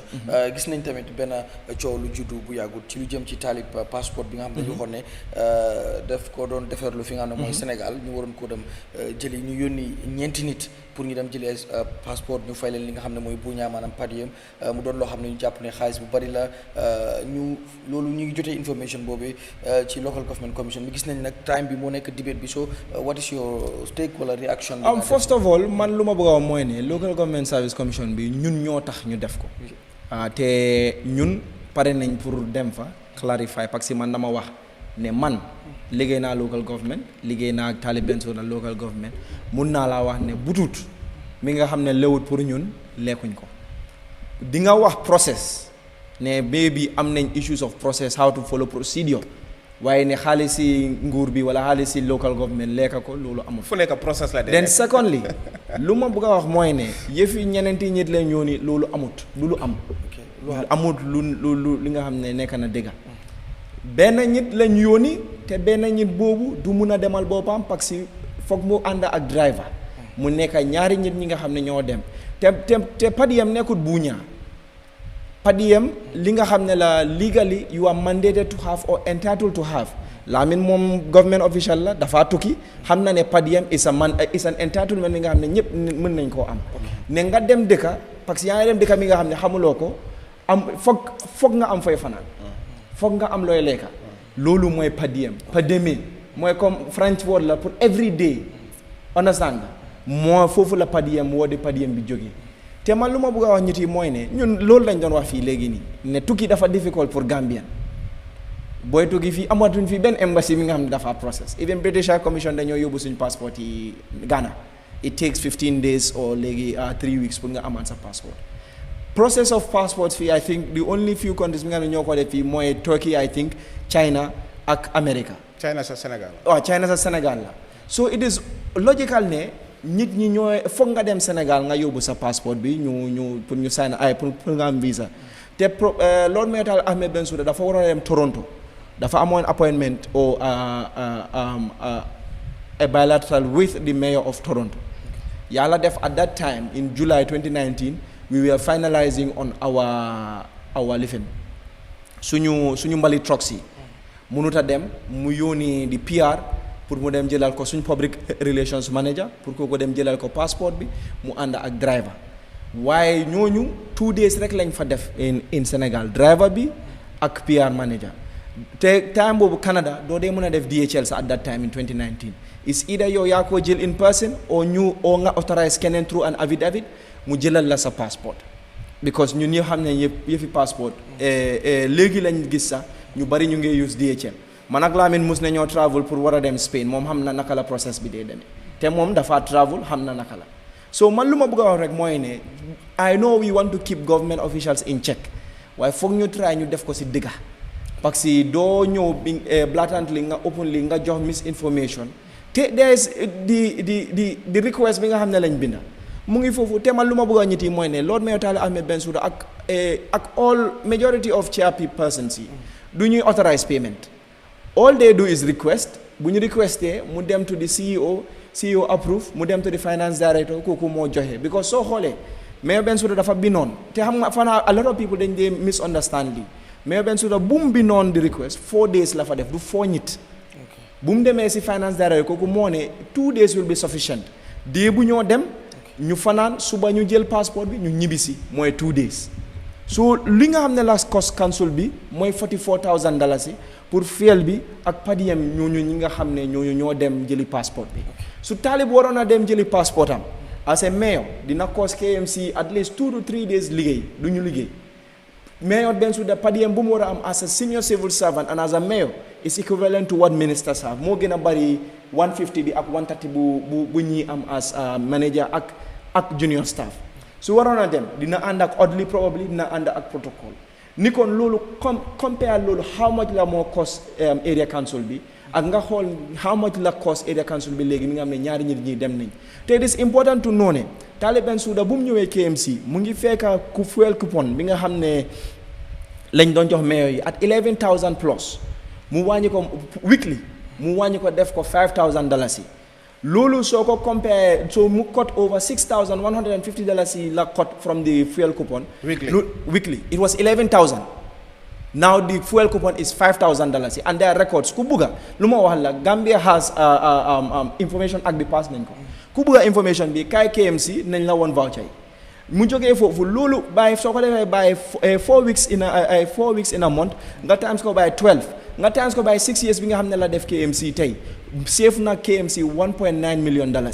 Talib Bensouda bi nga xam ne la ñëw KMC ñu jënal ko moto mu ne gaay ne moto bi dafa cher delloo leen ko ngeen jël a cheaper car ñun yëpp nekkoon nañ fi over 1 year mu ngi use his personal vehicle dem liggéey ñibbisi te moom mooy mayor bi nga xam ne first mayor nga xam ne moto bi bu ne bi nga xam ne su wàccee liggéey daf ko delloo KMC mu use his personal vehicle depuis bu mu ñëwee KMC ba tey li nga xam ne la travel as mayor ëpput 8 times bi nga xam ne official council trip la loolu yëpp show na ne his financial discipline bi nga xam ne la am te li nga xam ne la indi KMC understand nañ ne ñiit yi dañoo am seen perception and I do understand ne a lot of people are going to have opinions why even suñoo criticize nañ criticize si dëgga nañ criticize si li nga xam ne jaar na yoon man loolu laa dee wañiti all the time moo tax bu ma toogee fii place yi nga xam ne government understand naa ne mënuñ koo def moo tax ma dawr ma ne fii third world country la government lu mu mun ni def dina am shortcomings because amun doole bi man du ma criticize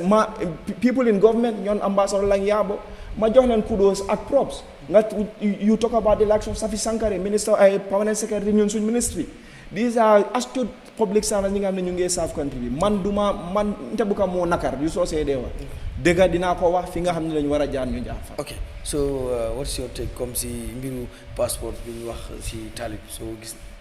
non comme for example foog naa erreur amoon na si society mayor bi and what informs his decision first because one 4 days la raison it was not even logical that I was thinking that ne moom from his deck foofu la affaire li jaar yoon foofu la war a émaner from because dëgga war a dem jël passport for example even like you thinking around 4 nights it doesn't make any sense to me ñaareel bi am na KEMO li mu fi wax okay the technical person has reduced it to 2 days which is also very okay sometimes yow as the requesting officer bi mun ngaa def something but the approving authority bi mun naa look at the technicalities and advice lu ma si xaw a am tuuti rek mooy ok it's not about xam naa ne fii passport ñun even some of them ministers léegi lu ñu dee def mooy foreign affairs bi ñoom lañ dee consult o jox di authority pour ñu jàllale passport si from Senegal and I am sure they would have done the same thing for the mayor. I'm just saying these things so that they become lessons that we can all learn from. Man as an example, I even shared that example. I have an official trip to Canada. Si process bi foog naa da nga dee dem Sénégal I think 3 times. Yes. Soo defee fii sa application. Biometric. dañ la dee jox appointment for biometric. dañ laa jox appointment pour nga drop sa passeport. dañ laa jox appointment pour nga dem pick up sa passport so day nekk ñetti trip. Man I am entitled to go to Dakar 3 times with an official vehicle and a driver. Man dama ko decline. I took it upon myself. I traveled with commercial vehicle to Dakar. One of the trips suma benn xarit moo doon Dakar moo ma yóbbaale man de loolu laa def man and to go and pick up my passport. maa ngi doon wax ne probably tamit some of the discussions on the social media as well was why not because KEMO wax na ne mayor bi suy travel dafa travel ak protocol officer probably usually ñun at the office of the president all passport issues are handled by the protocol team. So the argument is that why was it not the protocol officer to go and pick the mayor's passport, because that is the job of the protocol officer. So you may argue on the social media that probably the responsibility of the protocol officer has been taken over by somebody. Why is the question that probably maybe KEMO would want to react to as well. But the other thing also, per diems are paid based on night, not based on days. te man foogoon naa ne man jógee naa fii early morning of jógee naa fii I travel at night overnight and I collected my passport. I arrived in Dakar in the morning, collected my passport, I traveled back. So su fekkoon ne dañ ma doon fay probably or su fekkee ne dama doon fay man lu ma cost was very minimal. So per diems are not paid on by day, they are paid by night. So pour mun a dem jël passport. waaye loolu laa fi moo tax ma ne per demi. non boobu sa explanation waaye wax nga ne comme kii dafa dem so su demee different. Yeah, but what I'm trying to say. I'm not pointing to whatever. I'm saying per diems are paid based on night. Okay. So there was, in my view, there was no reason to go and collect passport.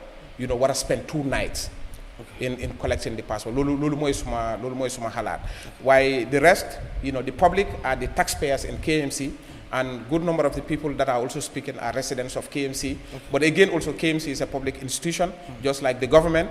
They are not immune to accountability. That's why I said anybody can come and just look at the cost. KEMO lu wax moy constructively and say so we cannot control the perception and the way people. No. I'm not saying people's constructive. I am saying journalists who are reporting information. Okay. The people you cannot control what the people. I don't see any just from a media house. We have to pick up na this issue. It was mainly raised on the social media, and that's how people were talking about it. Okay. Yeah. Right. So, but again, like KEMO said, government should be transparent. Council could also be transparent in communicating information. The council is under the government. The council is not standalone. No, so if I say government, I mean everyone. No. You have to clarify this because KMC is a government of its own. So it's a local government without powers. So yeah, but then just that's man, I think mom was someone kinga hamne amna experience travel Senegal. Probably motorhead mom muna dem on his own and do ingam la wara def. I mean manak mom yep hamuñ ndax PR officer bi amona experience travel Senegal. That's one. 2, that excuse to me is a bit weak because you use public vehicles. Come yow lolu nga use. No, don't say that is weak. I said that's what I've done, and you have to commend me for what I do. No, I will commend you because it's your choice. KEMO mom si bopam mo fi raise that probably the president can be traveling with. But let me come. No. KEMO, I didn't say the president can travel with commercial. You mentioned the commercial issue. I said you're gonna cost. You talked about cost. And cutting the cost on the people. No, travel with the president, but not about the cost of the plane. No, cost of the plane. Okay. But let me just put my point across. Yeah, okay, right. Well, so just quickly. Government officials, they travel from Banjul to Birkama. They don't use their personal vehicle. They use the government vehicles. Everybody knows. That's not a logical thing. But the point I'm trying to put across is you have given an alternative. Now you have traveled. I choose. Wow. Yes, you choose. Can I clear this? No. You said something. No, you said something and you allowed him to. You said no. I'm not sure. No. So finishing. Okay, that's fine. That's okay. Sorry, I'm sorry. No problem. Luma buga moyne. Mom lumwa. Man sa travel na fi for visa application Senegal. Man I went alone. Man dama jël GTS $1,000 la ma cost ma dem because man I have family in Senegal. Mom xam na lool. Comme man mom sa travel nañ fi Senegal ñu dem with public transport. You understand? Man lool is not a problem. Why am on a time my travel time for a visa application officially dama use KMC vehicle because lolu was an official trip bi nga xamne lañu wara def KMC moy suñu dem bi parcel. Okay, yes. Understand? So lolu KMC vehicle lañ use. What I'm trying to say is these vehicles are there to be used. Moo tax ñu jëndal leen. The PR officer lu moo wax ne man I cannot duma ko mën a jox excuse fii but damaa nekk a devil's advocate. I mean kenn amul reason why but I think it is official ne yaa ngi dem jëli documentation. It's important nga dem with an official vehicle because 1 authorization bi yow yaa ko pour nga pick ko. 2 it's an important document. The passport is one of the most important documents bi nga xam ne nga dem pick up. Thirdly it's an official trip. Yes. You understand? So man lolu moy suma perspective. And finally, comme lu ma do wax moy ne there's always going to be lapses in governance in this country. And there's a lot of work that needs to be done. What does Abuma don raise issue about the commission? Money, so a procedure, did not agree. Because for example, when I was getting into local government, I was 21 years old. That was my first employment. mun naa am defoon naa ay doxal mi nga xam ne nii ne la ko woon and the more you stay in a place the more experience you learn. So man lu ma bëgg a wax rek mooy ne we can give excuses but in the end you have to give props to KMC. ma te loolu laa wax kenn ma ne ko su nekkee ne everything going around yëfi passeport bi moo tax ñiti di wax ma ne kon alhamdulillah. nekkul passeport bi rek de. so just one thing wax rek because am na point bu ma bëgg ñu laal ñu ñëw. non man lu ma doon wax mooy. because man xam naa I know of a public servant nga xam ne mu ngi liggéey si nguur bi tey is it Kawsu Gassama nekkoon na human rights he was one of the nga xam ne everybody ku nekk celebrate na ko ñu ne su tukki woon even time Yahya Jammeh daf daan tukki mu ñëw impress bi dafa ñëw loo xam ne spendut ko rek dafa isi waat xaalis boobu noonu mu delloo ko. So I'm saying if everybody, for example, conduct themselves in that manner, probably the issue that we are talking about in the public funds here and there is living. Why KEMO prove one correct? Even inside government, all the issues that you hear, the corruption, this thing, mainly they make a procedure. Can do they central bank? But they make a procedural issue. Can do they? No, financially. But what the things that we are talking about, these are procedural issues also include financial issues. No, but what I'm saying. No, for example, show them with procurement. If you have if you have an error in terms of procurement method. No, I'm not speaking about those, Lamin. We've had in the local government commission, well as in Brikam, gis ne ñiti dem marché jël jaay ticket jël ko dugal ko sa account wala jël ko no okay then hanga ñu ngi déglu KMC. You know we are listening KMC until recently KMC study use living. The study use machine. We all know fii ñun dëkk na KMC lañ juddu man KMC fii laa juddoo fii laa yaroo. We know that the people within KMC seen ticket duty collectors dañ daan am counterfeit ticket. Any day nga gis loolu please come and report them. No, I'm saying these things. Waaw loolu moo ñu mën a jàppale nga gis because nga xam koy waxuloo ko we are talking about procedural issue. Anga procedural issue bi la ñoo wax. I know ne council man I always tell people I appreciate a lot of initiatives nga xam ne KMC jël nañ ko. I always say that. But okay, moving to my personal experience, man luma calculate on. I know I did it at my own risk. I'm supposed not to do by virtue of my position. You know, I have all entitlements pour mun a travel with an official vehicle to Dakar. Why man ma talk ma halat. Then you know, for example, suma travel man suma bopa ak travel and all that, not the amount of money that it involves. Ma xamne munal nako suma bopa. Billahi wallahi taala yalla xamne suma digante yalla lay waxe. Dama xamne munal nako suma bopa and I can do it. Ma xamne the convenience is there. I just took advantage over that. But I agree, dégala pro official missions mom li ci war moy because man the risk is that suma amone accident ci yoon bobu non. You know, I'm wholly and solely responsible for myself. Thank you. Because there is no insurance to cover me for that. Okay. Ñu wax last part bi ñu ñëw jeexal time bi moo amoon nañu gën a yoon Barrow dafa ne he want a rematch 2026 moom ak lawyer Ousainou Darboe ba pare boo xoolee tamit ci biir parti bi xëy na di nga ci ñëw moom UDP gis nañ fa ñu bari ba tey ñu ngi wax ne like ñii di wax Talib ne dafa bëgg a nekk li nga xam mooy flag bearer Yankuba Darboe coolu yëpp mu ngi bari so nga just quickly nga react ci président Barrow lu mu wax ne he wants a rematch moom ak lawyer Ousainou Darboe in 2026 kon obviously moom loolu wane na ne moom dina taxaw he will run for a third term but ba léegi nag lu leeragut ci UDP maybe ndax lawyer Ousainou Darboe mooy tam wala Talib ak you run for another term who yeah but he said who's that yeah so man I think ne just 2 days ago démb rek maa ngi gis président Barrow bum bi nga xam ne defee statement di wax ne 2 term limit la ñëpp war a uphold just démb maa ngi ko gisoon I think that statement was made in 2018 and I think maybe kenn war na ko remind of that statement bi nga xam ne la def waaye that's fine I mean miin nañ waxee tam you know so loolu du problème waaye man lu ma gëm mooy ne Gambien yi bu soobee yàlla dinañ def li nga xam ne lañ war a def waaye gëm naa ne man su ma nekkoon président Barrow rek man su ma nekkee président Barrow ni kon dinaa doon toog gis nañ xaritam yi comme Macky Sall ak Mballo ñi nga xam ne we know they are very close jël nañ personal position Mballo could have run another term waaye jóg mu ne moom du taxawaat man have you heard about the latest have you read the latest about Mballo I am speaking based on the facts that are presented to me so man lu ma bëgg a wax rek mooy ne foog naa président Barrow tam war naa xool mu jànga from ñu seen liif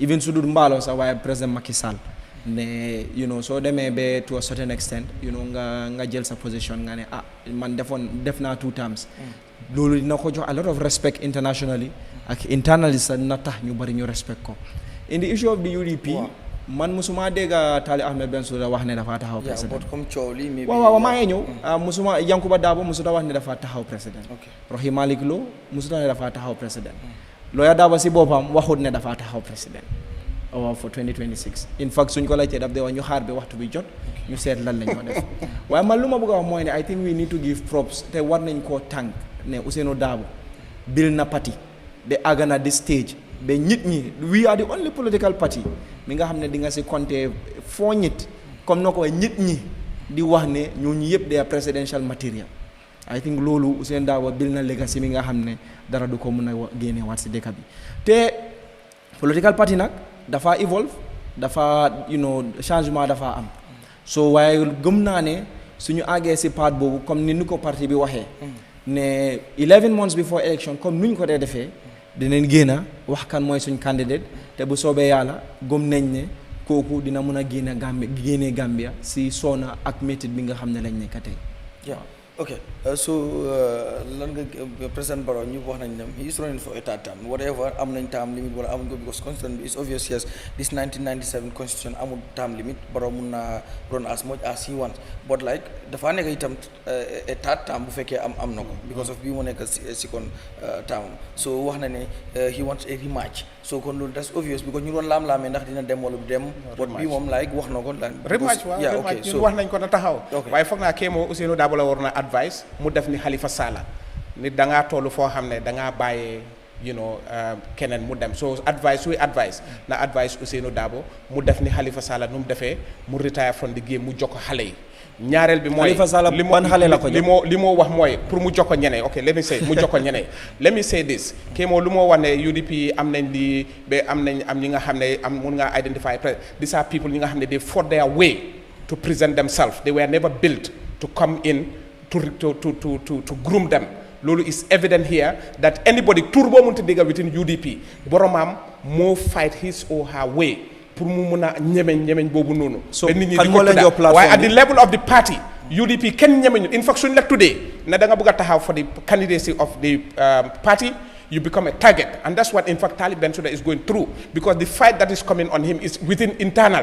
because kenn bëgg a place boobu noonu is meant for Ousainou Darboe through and through suñ la fa tuddee rek yow yaa ngi si fitna until any time booy decide for the party beneen faana bi mooy président Barrow ñun for now moom lañ gëm moom lañ gis UDP wax nañ ne the reason why they kept Ousainou Darboe was for the stability of the party or whatever ñun we are a new party very very very new party in this country and we believe that in President Barrow mun na ñoo lead in the next term even though I know he never wanted it but again also there is nothing loo xam ne will stop us president there is nothing loo xam ne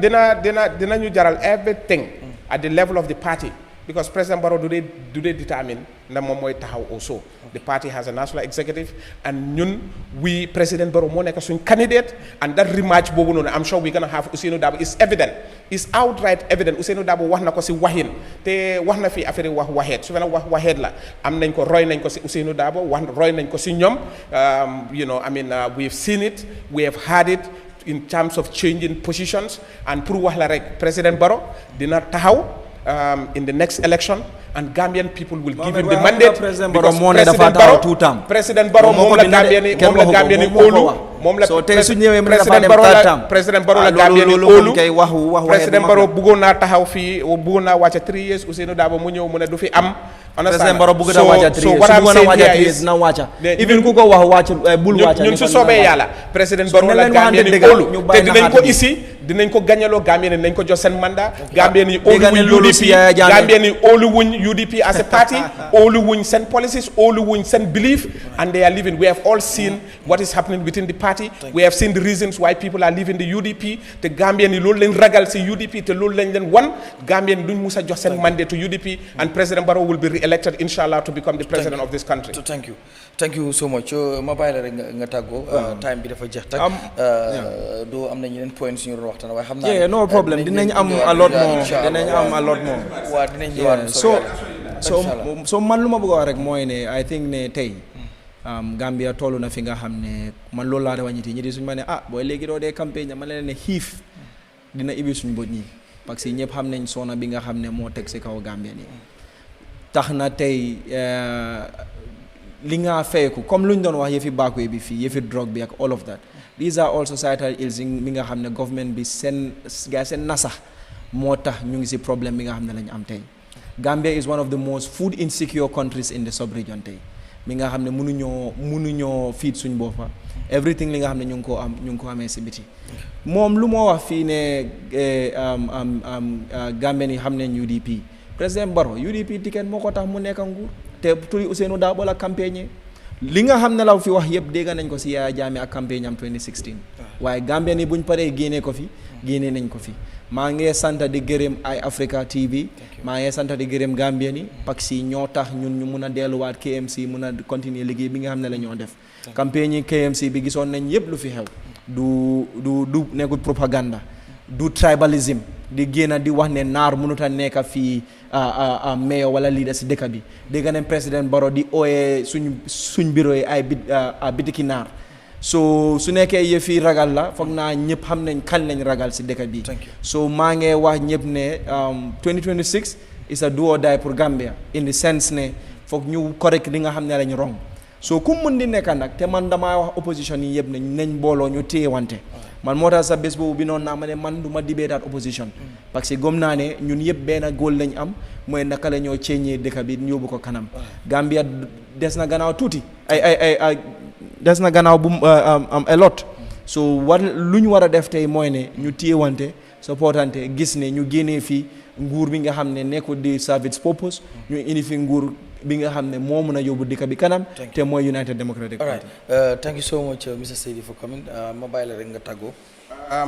KEMO wax na fi loo xam ne is misinformation and is untruthful because soo seetee the list of countries with very concerning level of hunger Gambia does not fall even within the 10. I didn't say understand? I said food insecurity. No, but food insecurity. In fact, the hunger gives us the aspect of food insecurity. These are two different things. Well, according you can to Action be food Against insecure Hunger, and still not be hungry.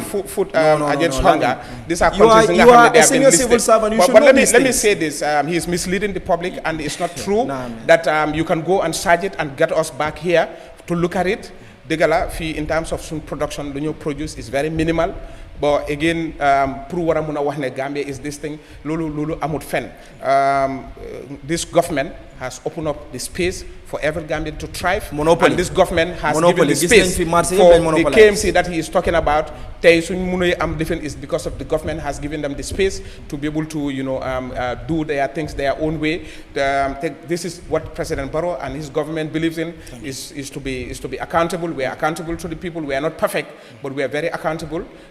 We are very transparent in the way we do in society. Affaire information tey the Ministry of Information which nga xam ne soo gisee Dr. Ismaila Ceesay tey he is under intense attack is because he is filling in the information gap. Now duñ dee hard for people to ask for information. We go out there and provide for the information. We have created platforms for the ministries to come out and speak and bring out the public, open it up for the public. ñu ñëw pour askan bi ñëw ñu déglu li nga xam ne Ministry of Agriculture loolu la ñëw waa su fekkee du dégga ñu ne leen lii amut wala léeg-léeg amut waaye alhamdulilahi rabbil alamin lii yëpp ëpp na bunta bi pour Gambien yi mun a déglu seen pour nguur bi mun a déglu seen doomi réew yi and we will continue to we are not perfect like I said but we are doing significantly in terms of infrastructure yi nga xam ne dina mun a bring network and yoon yi la ñoo lekk ak néeg yi thank you so much thank you KEMO Bojang jërëjëf ci sa time bi nga jël ñëw fii ci Eyeafrica TV thank you Mr. Saidi bëgg nañ bu baax a baax xam naa yéen ñaar ku ci nekk nañ la indi suñu réew